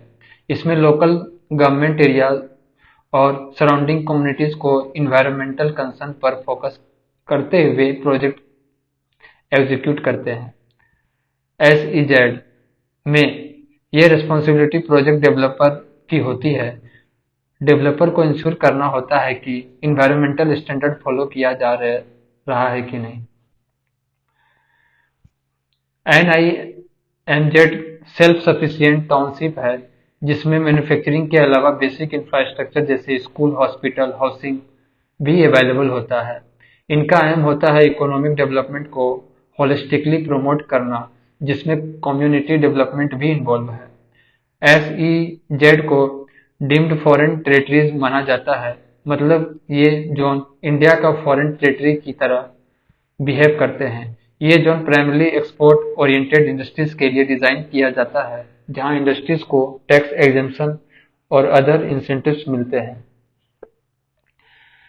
अब बात करते हैं stand up India scheme. Stand up India एक गवर्नमेंट इनिशिएटिव है जो शेड्यूल कास्ट, शेड्यूल ट्राइब और वुमेन एंटरप्रेन्योर को अपने बिजनेस शुरू करने के लिए फाइनेंशियल असिस्टेंस प्रोवाइड करता है। इसका मेन ऑब्जेक्टिव एंटरप्रेन्योरशिप को प्रमोट करना है, जॉब क्रिएशन करना है, ताकि हमारी इकोनॉमी को स्ट्रांग बनाया जा सके। इसकी ऑब्जेक्टिव्स को देखते हैं। Bank loan. Stand up India scheme का मेन एम है हर बैंक ब्रांच में कम से कम एक SC/ST बरोबर और एक वुमेन बरोबर को लोन देना। ये लोन 10 लाख से 1 करोड़ तक के होते हैं और ये लोन ग्रीनफील्ड ग्रीनफील्ड इंटरप्राइजेस के लिए दिया जाता है। मतलब ये लोन नए बिजनेस जो पहले से एग्जिस्ट नहीं करते शुरू करने के लिए दिया जाता है। Encourage entrepreneurship. इसका ऑब्जेक्टिव है इंटरप्रेन्योरशिप को इनकरेज करना और जॉब अपॉर्चुनिटीज क्रिएट करना across different sector like manufacturing, service, agri allied activities, agriculture related industries like food processing, packaging, trading. Example, एक वुमेन एंटरप्रेन्योर को अपना फूड प्रोसेसिंग यूनिट शुरू करने के लिए स्टैंड अप इंडिया से लोन मिल सकता है, जिसमें वो अपने घर के आसपास के फार्म प्रोड्यूस को प्रोसेस करके मार्केट करेगा। एक SC/ST एंटरप्रेन्योर को अपने मैन्युफैक्चरिंग यूनिट सेटअप करने के लिए लोन मिल सकता है, जिसमें वो लोकली प्रोडक्ट बना के एक्सपोर्ट कर सकते हैं। अब बात करते हैं production linked incentive scheme. PLI scheme का एम है आत्मनिर्भर भारत, सेल्फ रिलायंट इंडिया की तरफ एक बड़ा कदम उठाना। ये स्कीम डोमेस्टिक मैन्युफैक्चरिंग को बूस्ट करने और बड़े इन्वेस्टमेंट को अट्रैक्ट करने के लिए है। इसकी की फीचर्स को देखते हैं। इंसेंटिव्स। PLI स्कीम के अंदर गवर्नमेंट इंक्रीमेंटल सेल पर 4% से 7% का इंसेंटिव देती है। ये इंसेंटिव बेस ईयर 2019-20 के कंपैरिजन में दिया जाता है अगर कंपनी अपनी सेल इंक्रीज करती है। Incentive duration. ये इंसेंटिव 5 साल तक दिया जाता है, जो कंपनी को लॉन्ग टर्म ग्रोथ के लिए मोटिवेट करता है। Targeted sector. PLI स्कीम का फोकस मैन्युफैक्चरिंग और डोमेस्टिक प्रोडक्शन को बूस्ट करना है, जिसमें ये सेक्टर कवर होते हैं जैसे कि मोबाइल मैन्युफैक्चरिंग और electronic components, active pharmaceuticals ingredients, medical devices, telecom and networking products, textile products, pharmaceuticals drugs, food products, electronic technology products, automobiles, auto components, advanced cell chemistry battery, high efficiency solar PV modules, white goods, speciality steel, domestic and international manufacturer. ये scheme both domestic और international manufacturer को benefit देता है। मतलब जो company India में manufacturing कर रही है उनको इंटेंसिव मिलेगा, चाहे उनका ओरिजिन इंडिया का हो या फॉरेन हो। अब बात करते हैं why these schemes are important. Stand up India और पीएलआई स्कीम दोनों के कुछ की रीजंस हैं जो इनको इम्पोर्टेंट बनाते हैं।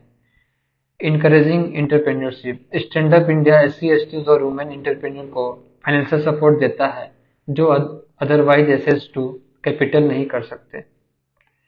इससे नए बिजनेसेस और इंडस्ट्रीज बनेगा जो इकोनॉमी में जॉब क्रिएशन और इनोवेशन को इनकरेज करेगा।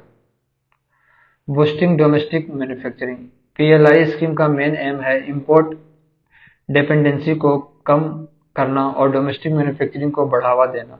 ये scheme made in India product को ग्लोबली कॉम्पिटिटिव बनाने में हेल्प करती है। ये गवर्नमेंट को सेल्फ रिलायंस इकोनॉमिक बनाने में मदद देती है जिसमें डोमेस्टिक प्रोडक्ट को इंक्रीज करके इंपोर्ट को रिड्यूस किया जाता है। अट्रैक्टिंग इन्वेस्टमेंट, पीएलआई स्कीम से फॉरेन डायरेक्ट इन्वेस्टमेंट को भी बूस्ट मिलती है। ये स्कीम इंटरनेशनल मैन्युफैक्चरर को इंडिया में इन्वेस्टमेंट करने के लिए अट्रैक्ट करते हैं जिससे जॉब क्रिएशन और इकोनॉमिक ग्रोथ होती है। अब बात करते हैं national manufacturing policy 2011। National manufacturing policy 2011 का एम है इंडियन मैन्युफैक्चरिंग सेक्टर को ग्रो करना और इससे इकोनॉमिक ग्रोथ में कंट्रीब्यूट करना। ये पॉलिसी इंडिया को ग्लोबल मैन्युफैक्चरिंग हब बनाने की तरफ एक इम्पोर्टेंट स्टेप है। की objectives of national manufacturing policy, growth of manufacturing sector, target growth. Policy का टारगेट है कि मैन्युफैक्चरिंग सेक्टर का ग्रोथ रेट 12 से 14% हो जो मीडियम टर्म में अचीव किया जाए।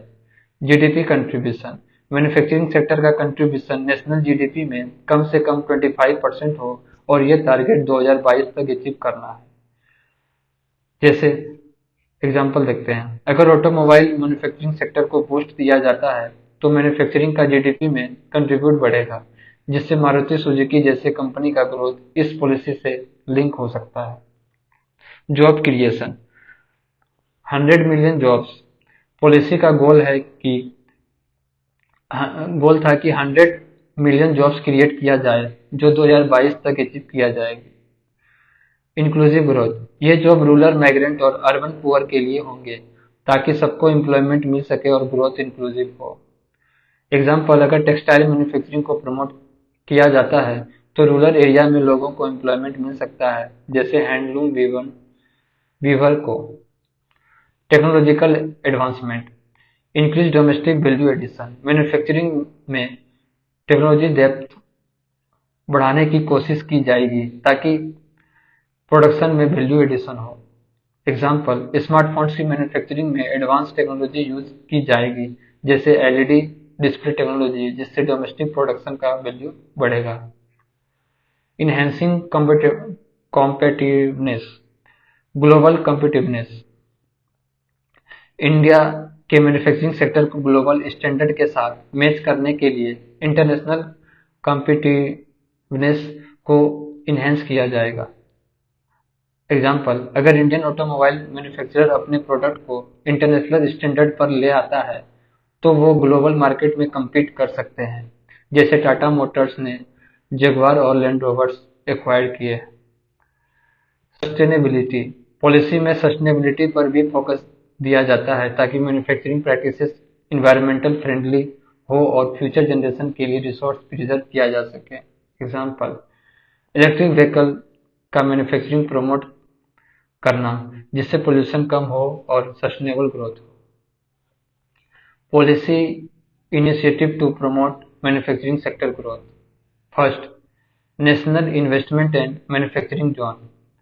National investment and manufacturing zone का एम है मैन्युफैक्चरिंग हब क्रिएट करना जो इंडस्ट्रियल क्लस्टर बनाएगी जिसमें मैन्युफैक्चरिंग को प्रमोट किया जाए।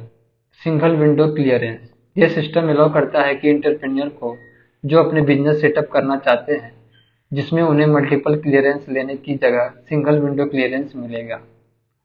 एग्जाम्पल, मारुति सुजुकी के प्लांट को अगर एक NIMZ में सेटअप किया जाता है तो प्रोडक्शन और इन्वेस्टमेंट अट्रैक्ट होता है और लोकल इकोनॉमी को भी बेनिफिट मिलता है।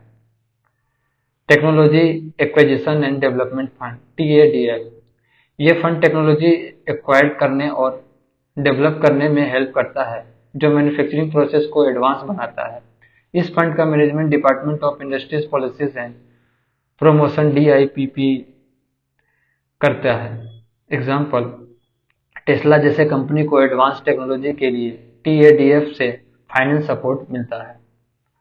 Khadi and village industry commission KVIC, khadi and village industry commission का मेन पर्पज है खादी और विलेज इंडस्ट्री को प्रमोट करना और उनकी डेवलपमेंट के लिए सपोर्ट देना। ये एक स्टैट्यूटरी बॉडी है जो 1956 में khadi and village industrial commission act के अंदर स्टेब्लिश की गई थी। इसकी फंक्शंस को देखते हैं। Training programme, KVIC training programme organise करता है जो उन लोगों के लिए है जो खादी और विलेज इंडस्ट्रीज में एम्प्लॉयमेंट चाहते हैं। एग्जाम्पल, अगर किसी विलेज में लोग खादी क्लॉथ बना रहे हैं तो उन्हें ट्रेनिंग मिलेगी जिसमें उनको बेटर टेक्निक सिखाई जाएगी। Raw material and tools, KVIC खादी और विलेज इंडस्ट्री के लिए रॉ मटेरियल और टूल्स सप्लाई करते हैं ताकि प्रोडक्शन स्मूथ हो सके। एग्जाम्पल, अगर कोई खादी प्रोड्यूसर गुजरात में है तो KVIC उन्हें रॉ कॉटन और टूल्स दे सकता है ताकि उनका बिजनेस एफिशिएंटली चल सके। Marketing and sale promotion, KVIC खादी और विलेज प्रोडक्ट को मार्केट और सेल करने में हेल्प करता है और उनका प्रमोशन करता है ताकि वो नेशनल एंड इंटरनेशनल मार्केट में सेल हो सके। एग्जाम्पल, खादी इंडिया की वेबसाइट और खादी वेंडर्स में खादी प्रोडक्ट की सेल प्रमोट की जाती है। रिसर्च एंड डेवलपमेंट, KVIC खादी और विलेज इंडस्ट्रीज के टेक्नोलॉजी को इम्प्रूव करने के लिए रिसर्च भी प्रमोट करते हैं। एग्जाम्पल, अगर खादी सिल्क की क्वालिटी को इम्प्रूव करना है तो KVIC रिसर्च में इन्वेस्ट करेगा। कोयर बोर्ड, स्टैट्यूटरी बॉडी, कोयर बोर्ड को 1953 में कोयर इंडस्ट्री एक्ट के अंदर स्टेब्लिश किया गया था। ये बोर्ड कोयर यानी कि कॉटन हस्क से बनाया गया प्रोडक्ट इंडस्ट्री को प्रमोट करता है। इसकी रोल की बात करें तो कोयर प्रोडक्ट का प्रोडक्शन और सेल प्रमोट करता है। ये बोर्ड कोयर वीवर को ट्रेनिंग और फाइनेंशियल सपोर्ट भी देता है। एग्जाम्पल, कोयर मेट्स और कोयर रोप्स को प्रमोट करके ये बोर्ड रूरल एम्प्लॉयमेंट और एक्सपोर्ट अपॉर्चुनिटीज क्रिएट करता है। अब बात करते हैं infrastructure. Infrastructure is the backbone of economic growth. Infrastructure को दो मेजर कैटेगरीज में डिवाइड किया जाता है।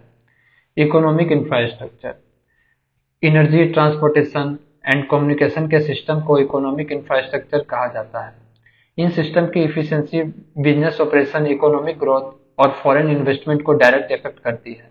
Example, electricity supply, roads, railway और टेलीकम्युनिकेशन नेटवर्क जैसे 5G टेक्नोलॉजी इकोनॉमिक ग्रोथ को बूस्ट करते हैं। जैसे इलेक्ट्रिसिटी के बेटर सप्लाई से इंडस्ट्री का आउटपुट इंक्रीज होता है। सोशल इंफ्रास्ट्रक्चर, ये इंफ्रास्ट्रक्चर एजुकेशन, हेल्थ और हाउसिंग से रिलेटेड है। ये सेक्टर ह्यूमन डेवलपमेंट और क्वालिटी ऑफ लाइफ को इन्हेंस करता है। एग्जाम्पल, अगर एक रीजन में अच्छे हॉस्पिटल और स्कूल हैं तो वहाँ के लोग हेल्थ केयर और एजुकेशन का बेटर सर्विस अवेल कर सकते हैं जो उनकी ओवरऑल प्रोडक्टिविटी को इम्प्रूव करते हैं। Industrial corridor in India, industrial corridor को मल्टी मॉडल ट्रांसपोर्ट सर्विस के साथ डेवलप किया जाता है जिसमें रोड, रेल और एयर ट्रांसपोर्ट इंक्लूड होते हैं। इनका मेन पर्पज है इकोनॉमिक एक्टिविटी को बूस्ट करना, बिजनेस इन्वायरमेंट को इम्प्रूव करना और इन्वेस्टमेंट को अट्रैक्ट करना। प्रोजेक्ट को इम्प्लीमेंट किया जाता है through national industrial corridor development and implementation trust NICDIT, जो कि department for promotion of industries and internal trade DPIIT के अंदर आता है। Example, Mumbai Pune express highway एक एग्जाम्पल है जहां ट्रांसपोर्ट इंफ्रास्ट्रक्चर इंप्रूव होने से बिजनेस एक्टिविटी भी इंक्रीज हुई। अब बात करते हैं डिफरेंट इंडस्ट्रियल कॉरिडोर की। Delhi Mumbai industrial corridor DMIC, location Uttar Pradesh, Haryana, Rajasthan, Madhya Pradesh, Gujarat, Maharashtra. Assistance Japan की गवर्नमेंट से फंडिंग मिल रही है। पर्पज इस कॉरिडोर का एम है मैन्युफैक्चरिंग और ट्रेड को बूस्ट करना, स्पेशली दिल्ली और मुंबई के बीच। एग्जाम्पल गुरुग्राम और नवी मुंबई के इंडस्ट्रियल एरिया का डेवलपमेंट डीएमआईसी के डायरेक्ट इम्पैक्ट है। Chennai Bengaluru industrial corridor CBIC. Location Tamil Nadu, Andhra Pradesh, Karnataka. Assistance Japan से सपोर्ट मिल रहा है। पर्पज ये कॉरिडोर मैन्युफैक्चरिंग और लॉजिस्टिक को डेवलप करता है, पार्टिकुलरली चेन्नई और बेंगलुरु के बीच, जहां ऑटो इंडस्ट्रीज और आईटी हब हैं। एग्जाम्पल बेंगलुरु का आईटी इंडस्ट्रीज और चेन्नई का ऑटोमोबाइल इंडस्ट्रीज का ग्रोथ सीबीआईसी की वजह से एक्सेलरेट हो रहा है। Bengaluru Mumbai economic corridor. Location Maharashtra, Karnataka. Assistance UK से फंडिंग मिल रहा है। पर्पज ये कॉरिडोर मैन्युफैक्चरिंग और ट्रेड को प्रमोट करता है, पार्टिकुलरली बेंगलुरु और मुंबई के बीच। एग्जाम्पल बेंगलुरु के आईटी पार्क और मुंबई के पोर्ट इंफ्रास्ट्रक्चर को बीएमईसी के थ्रू बेटर कनेक्टिविटी मिलता है। Amritsar Kolkata Kolkata industrial corridor.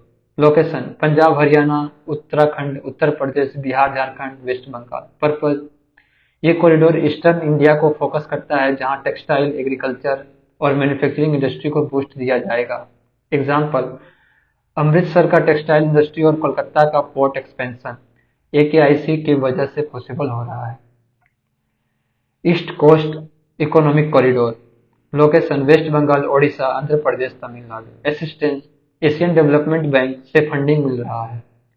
Purpose ये कॉरिडोर कोस्टल इंडस्ट्रियलाइजेशन को प्रमोट करते हैं, पोर्ट और लॉजिस्टिक को इम्प्रूव किया जाता है। एग्जाम्पल विशाखापट्टनम और चेन्नई पोर्ट का एक्सपेंशन इसी की वजह से हो रहा है, जिससे इंपोर्ट एक्सपोर्ट एक्टिविटी इम्प्रूव होती है। Vizag Chennai industrial corridor, first coastal economic corridor of India. Location Andhra Pradesh, Tamil Nadu. Purpose coastal region को इंडस्ट्रियलाइज करना और लॉजिस्टिक और पोर्ट इंफ्रास्ट्रक्चर को इम्प्रूव करना। एग्जाम्पल विशाखापट्टनम और चेन्नई के पोर्ट का डेवलपमेंट और उनका इंडस्ट्रियल यूजेज वीसीआईसी के अंदर हो रहा है। तो हमने ये सीखा इंडस्ट्रियल कॉरिडोर का गोल है कि रीजनल डेवलपमेंट, जॉब क्रिएशन और ट्रेड प्रमोशन। इन कॉरिडोर के थ्रू इंडिया की इंफ्रास्ट्रक्चर को ग्लोबली कॉम्पिटिटिव बनाया जा रहा है और डोमेस्टिक मैन्युफैक्चरिंग को भी इनहेंस किया जा रहा है। अब बात करते हैं dedicated foreign dedicated freight corridor. Dedicated freight corridor एक हाई स्पीड और हाई कैपेसिटी रेलवे सिस्टम है जो स्पेसिफिकली फ्रीट यानी कि माल की ट्रांसपोर्टेशन के लिए बनाया गया है। पैसेंजर ट्रेन को ये कॉरिडोर में इंटर करने की परमिशन नहीं होती, जिससे कि फ्रीट ट्रांसपोर्टेशन ज़्यादा एफिशिएंट हो सके। Eastern dedicated freight corridor covered state Punjab, Haryana, Uttar Pradesh, Bihar, Jharkhand, West Bengal. Major funding World Bank देती है। पर्पस की बात करें तो ये कॉरिडोर ईस्टर्न पार्ट को कनेक्ट करता है, जहां इंडस्ट्रीज और पोर्ट्स ज़्यादा है, कोयल, सीमेंट और एग्रीकल्चर प्रोडक्ट का ट्रांसपोर्टेशन ज़्यादा होता है। एग्जाम्पल अगर कोल को बिहार के माइंस के कोलकाता के पोर्ट तक भेजना है तो ईडीएफसी से ये काफ़ी फास्ट और एफिशिएंट हो सकता है। Western dedicated freight corridor covered state Haryana, Rajasthan, Gujarat, Maharashtra, Uttar Pradesh. Major funding Japan international corporation agency. Purpose ये कॉरिडोर वेस्टर्न इंडिया में है और मेजॉरिटी इंडस्ट्रीज, गुड्स, ऑटोमोबाइल्स और टेक्सटाइल का ट्रांसपोर्ट करता है। एग्जाम्पल गुजरात में जो लार्ज मैन्युफैक्चरिंग हब है उनके लिए WDFC इम्पोर्टेंट है, क्योंकि ये उन्हें अपने प्रोडक्ट को जल्दी से मुंबई पोर्ट तक भेजने में मदद करते हैं। अब बात करते हैं Sagarmala port lead development. Sagarmala scheme का एम है इंडिया के 7500 किलोमीटर कोस्ट लाइन को डेवलप करना, ताकि पोर्ट से ट्रेड और ट्रांसपोर्टेशन एफिशिएंट हो सके। Nodal ministry union ministry of shipping. Implementing agencies हैं state government through state Sagarmala committee. Example, Gujarat और महाराष्ट्र स्टेट में सागरमाला से पोर्ट इंफ्रास्ट्रक्चर डेवलप किया जा रहा है। Central level agency Sagarmala development company जो इक्विटी सपोर्ट प्रोवाइड करता है और स्पेशल पर्पज व्हीकल्स बनाता है जो स्पेसिफिक प्रोजेक्ट को इम्प्लीमेंट करता है। Example, Jawaharlal Nehru port trust को सागरमाला के अंदर मॉडर्नाइज किया गया है जिससे कार्गो हैंडलिंग कैपेसिटी इंप्रूव हुई है। भारतमाला परियोजना हाईवे डेवलपमेंट प्रोग्राम।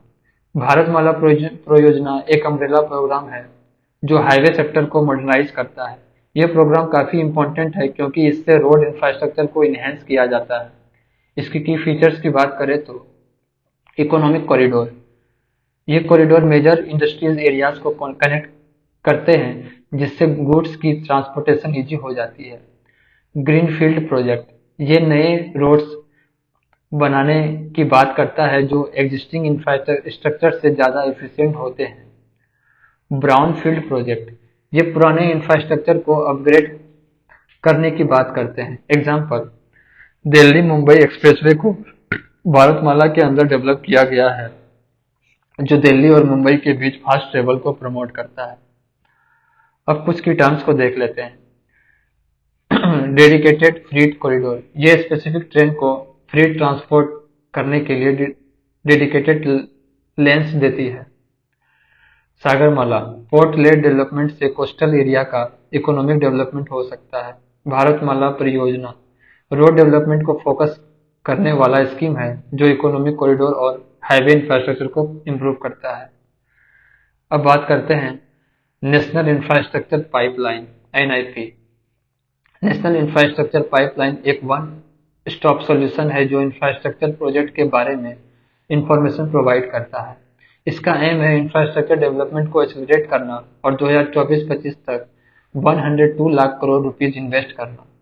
NIP में इकोनॉमिक और सोशल इंफ्रास्ट्रक्चर प्रोजेक्ट शामिल हैं जैसे कि रोड, रेलवे, एयरपोर्ट और हेल्थ एंड एजुकेशन फैसिलिटी। इसकी की फीचर्स को देखते हैं।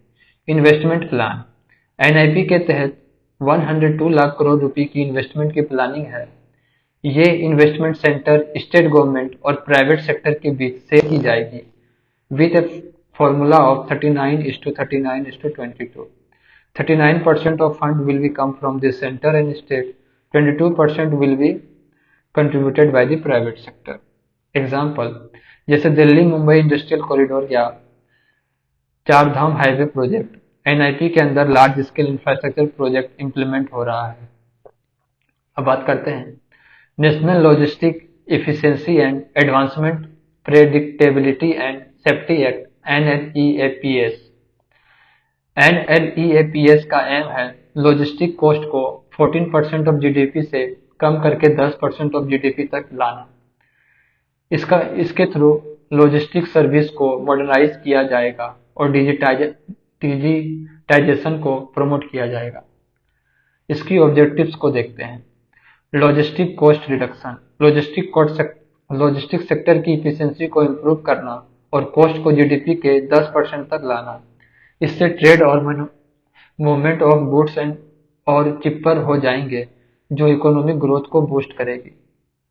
डिजिटाइजेशन, लॉजिस्टिक सर्विस को फॉर्मलाइज करना और मॉडर्न टेक्नोलॉजी का यूज करना जैसे कि GPS tracking, online shipping platform और ऑटोमेटेड वेयर हाउस का यूज लॉजिस्टिक सेक्टर में हो रहा है। अब बात करते हैं intellectual property rights IPR। IPR का मतलब है कि इंटेलेक्चुअल क्रिएशन के ऊपर लीगल राइट्स देना। ये राइट्स किसी भी पर्सन को उनके आइडियाज, इन्वेंशंस या क्रिएशन पर मिलता है। IPR के जरिए क्रिएटर्स को अपने काम का प्रोटेक्शन मिलता है। आइए की कॉन्सेप्ट को देखते हैं।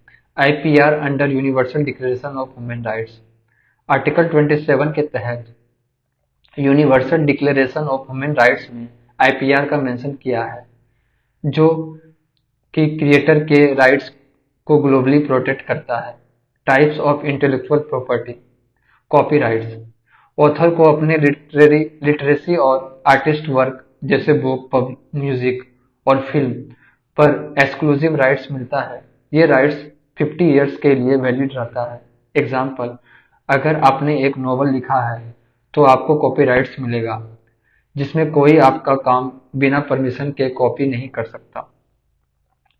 इंडस्ट्रियल प्रॉपर्टी, इसमें ट्रेडमार्क, जियोग्राफिकल इंडिकेशन और इंडस्ट्रियल डिजाइन शामिल होते हैं। ये क्रिएटर को अपने ब्रांड और इन्वेंशन को प्रमोट करने के का हक देता है। एग्जाम्पल, टाटा मोटर का ट्रेडमार्क या दार्जिलिंग टी का जियोग्राफिकल इंडिकेशन।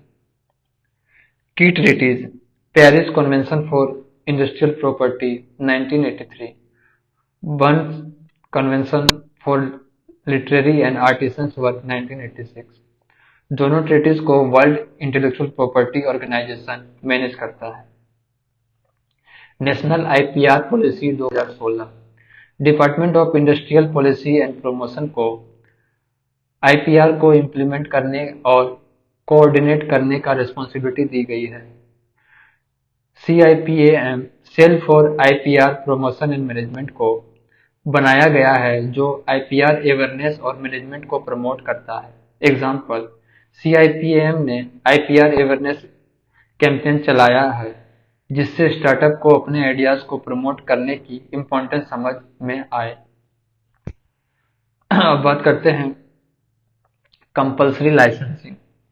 कंपल्सरी लाइसेंसिंग का मतलब है जब गवर्नमेंट किसी पेटेंटेड प्रोडक्ट या प्रोसेस को बिना पेटेंट ओनर की परमिशन के किसी और को प्रोड्यूस करने की परमिशन दे देता है। इसका मेन पर्पज होता है पब्लिक इंटरेस्ट को प्रोटेक्ट करना, जैसे कि हेल्थ केयर और मेडिसिन के केसेस में। एग्जाम्पल, अगर एक फार्मास्यूटिकल कंपनी ने एक लाइफ सेविंग ड्रग्स का पेटेंट ले रखा है और हाई प्राइस की वजह से वो ड्रग्स पुअर लोगों तक नहीं पहुंच पा रही है, तो गवर्नमेंट कंपल्सरी लाइसेंसिंग के अंदर किसी दूसरे कंपनी को परमिशन दे सकती है कि उस ड्रग्स को प्रोड्यूस करने की, ताकि एफोर्डेबल प्राइस पर ड्रग्स अवेलेबल हो सके।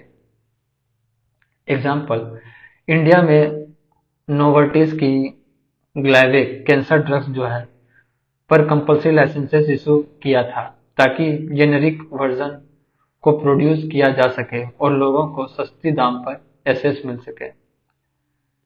Evergreening of patent, evergreening of patent तब होता है जब कोई कंपनी अपने पेटेंट की लाइफ टाइम को आर्टिफिशियली एक्सटेंड करने के लिए नए पेटेंट लेती है, या अपने कंपटीटर को मार्केट से बाहर करने के लिए उनके पेटेंट को फ्रस्ट्रेट कर देती है। इसका पर्पज रॉयल्टीज को लॉन्ग टर्म तक मेंटेन करना होता है।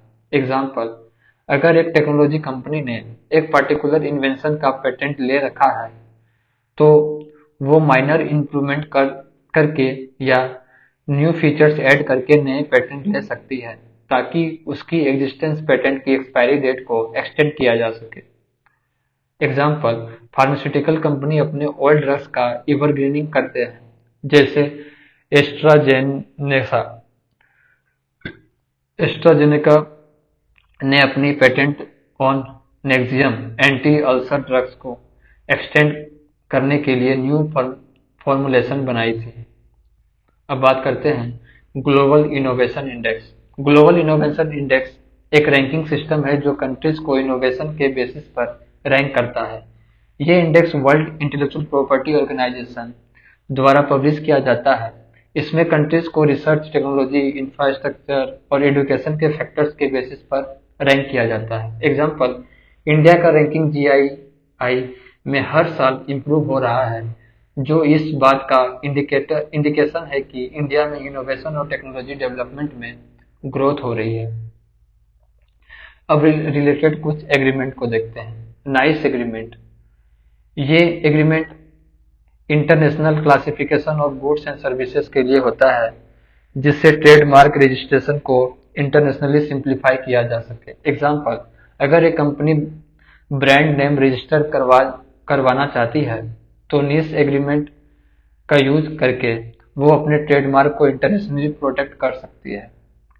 वीना एग्रीमेंट, ये agreement international classification of figurative element of marks के लिए है, जो कि लोगोज और डिजाइन के लिए एप्लीकेबल होता है। लेकार्नो एग्रीमेंट, ये इंडस्ट्रियल डिजाइन के लिए इंटरनेशनल क्लासिफिकेशन स्टेब्लिश करता है। अब बात करते हैं सर्कुलर इकोनॉमी। सर्कुलर इकोनॉमी का कॉन्सेप्ट ये है कि प्रोडक्ट को रीयूज किया जाए, रिसाइकल किया जाए और फिर से रॉ मटेरियल को निकालने के बजाय पुरानी प्रोडक्ट को फिर से यूज किया जाए। ये इन्वायरमेंट को सस्टेनेबल बनाने की तरफ एक स्टेप है। एग्जाम्पल, रिसाइकलिंग ऑफ प्लास्टिक, जैसे प्लास्टिक बोतल को फिर से यूज करके न्यू प्रोडक्ट बनाया जाता है। इंडिया में national productivity council circular economy को प्रमोट कर रहा है। Washington consensus consensus Washington consensus एक सेटअप इकोनॉमिक रिफॉर्म है जो IMF, वर्ल्ड बैंक और US ट्रेजरी द्वारा डेवलपिंग कंट्रीज को दिया जाता है जब वो इकोनॉमिक क्राइसिस से गुजरते हैं। ये पॉलिसीज फ्री मार्केट इकोनॉमी को प्रमोट करता है, जैसे कि प्राइवेटाइजेशन, डीरेगुलेशन और tax reform. Example, Latin American countries ने वाशिंगटन कॉन्सेंसस के रिफॉर्म को अपनाया था, जिसमें उन्होंने अपने पब्लिक सेक्टर इंटरप्राइजेस को प्राइवेटाइज किया था और ट्रेड बैरियर को रिमूव किया था। अब बात करते हैं fourth industrial revolution. Fourth industrial revolution एक फेज है जिसमें एडवांस टेक्नोलॉजी जैसे AI, artificial intelligence, IoT, internet of things, robotics, quantum computing और बायोटेक्नोलॉजी को यूज करके फिजिकल, डिजिटल और बायोलॉजिकल स्फीयर को मर्ज किया जा रहा है। एग्जाम्पल, रोबोट्स जो असेंबली लाइंस में काम कर रहे हैं, सेल्फ ड्राइविंग कार और AI based decision making system का are the part of the fourth industrial revolution. Reports को देखते हैं। ग्लोबल इंटेलेक्चुअल प्रॉपर्टी इंडेक्स 2020, ये report US chamber of commerce के global innovation policy centre GIPC द्वारा publish की जाती है, जो कंट्रीज के IPR प्रोटेक्शन के सिस्टम को रैंक करती है। इंडस्ट्रियल डेवलपमेंट रिपोर्ट, ये रिपोर्ट UNIDO यानी कि United Nation industrial development organisation publish करता है, जो इंडस्ट्रियल सेक्टर को ग्रोथ और चैलेंजिंग को एड्रेस करती है। वर्ल्ड इंटेलेक्चुअल प्रॉपर्टी रिपोर्ट्स, ये रिपोर्ट WIPO द्वारा पब्लिश की जाती है, जो ग्लोबल IPR ट्रेंड्स और इनोवेशन की स्टेटस को एक्सप्लेन करता है। Travel and tourism competitiveness index, ये वर्ल्ड इकोनॉमिक फोरम यानी कि WEF का रिपोर्ट है, जो कंट्रीज को टूरिज्म सेक्टर में अपनी कॉम्पिटिटिवनेस के बेसिस पर रैंक करता है। अब बात करते हैं trade related investment measures, TRIMS.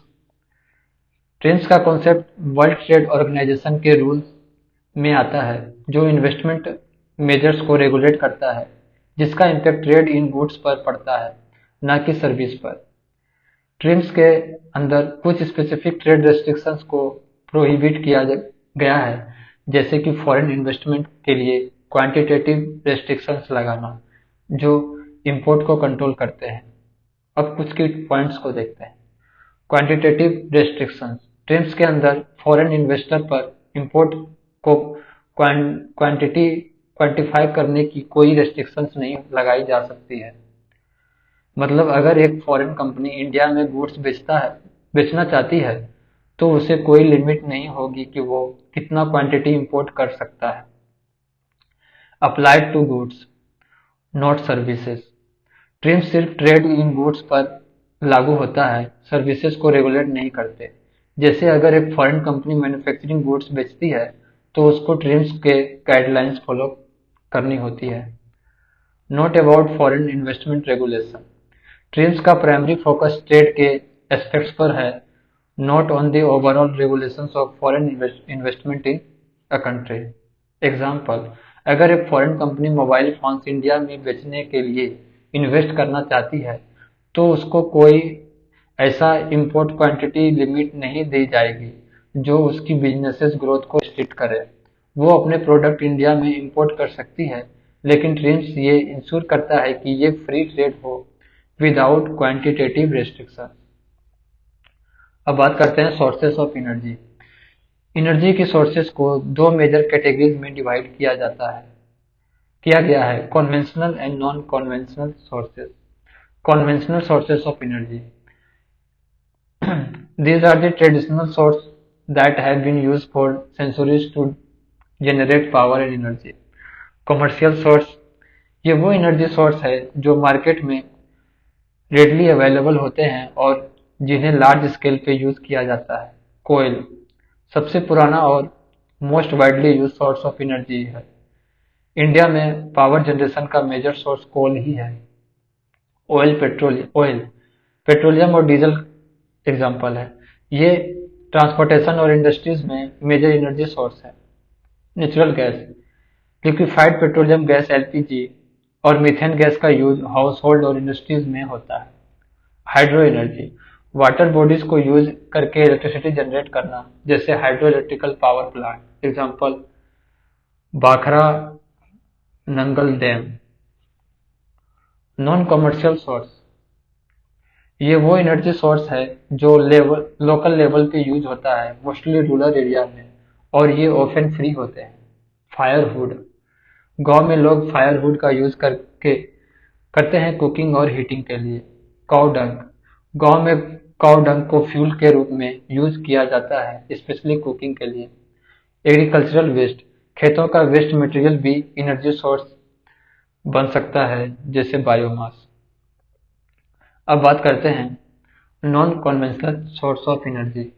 Non conventional sources वो सोर्सेस हैं जो एनवायरनमेंट फ्रेंडली है और इनका यूज रिन्यूएबल एनर्जी जनरेशन के लिए होता है। सोलर एनर्जी, सूरज की रोशनी से इलेक्ट्रिसिटी जनरेट करना। सोलर पैनल लगाकर हाउसेस और इंडस्ट्रीज में पावर सप्लाई की जा सकती है। एग्जाम्पल गुजरात और राजस्थान में सोलर पावर प्लांट लगाए गए हैं जो रिन्यूएबल एनर्जी प्रोड्यूस करता है। विंड एनर्जी, विंड टरबाइन्स की मदद से हवा से इलेक्ट्रिसिटी जनरेट करना। टाइडल पावर, समुद्र के वेव और टाइड्स की मदद से इलेक्ट्रिसिटी जनरेट करना। ये एक इमर्जिंग टेक्नोलॉजी है जो कोस्टल एरियाज में यूज हो सकती है। अब बात करते हैं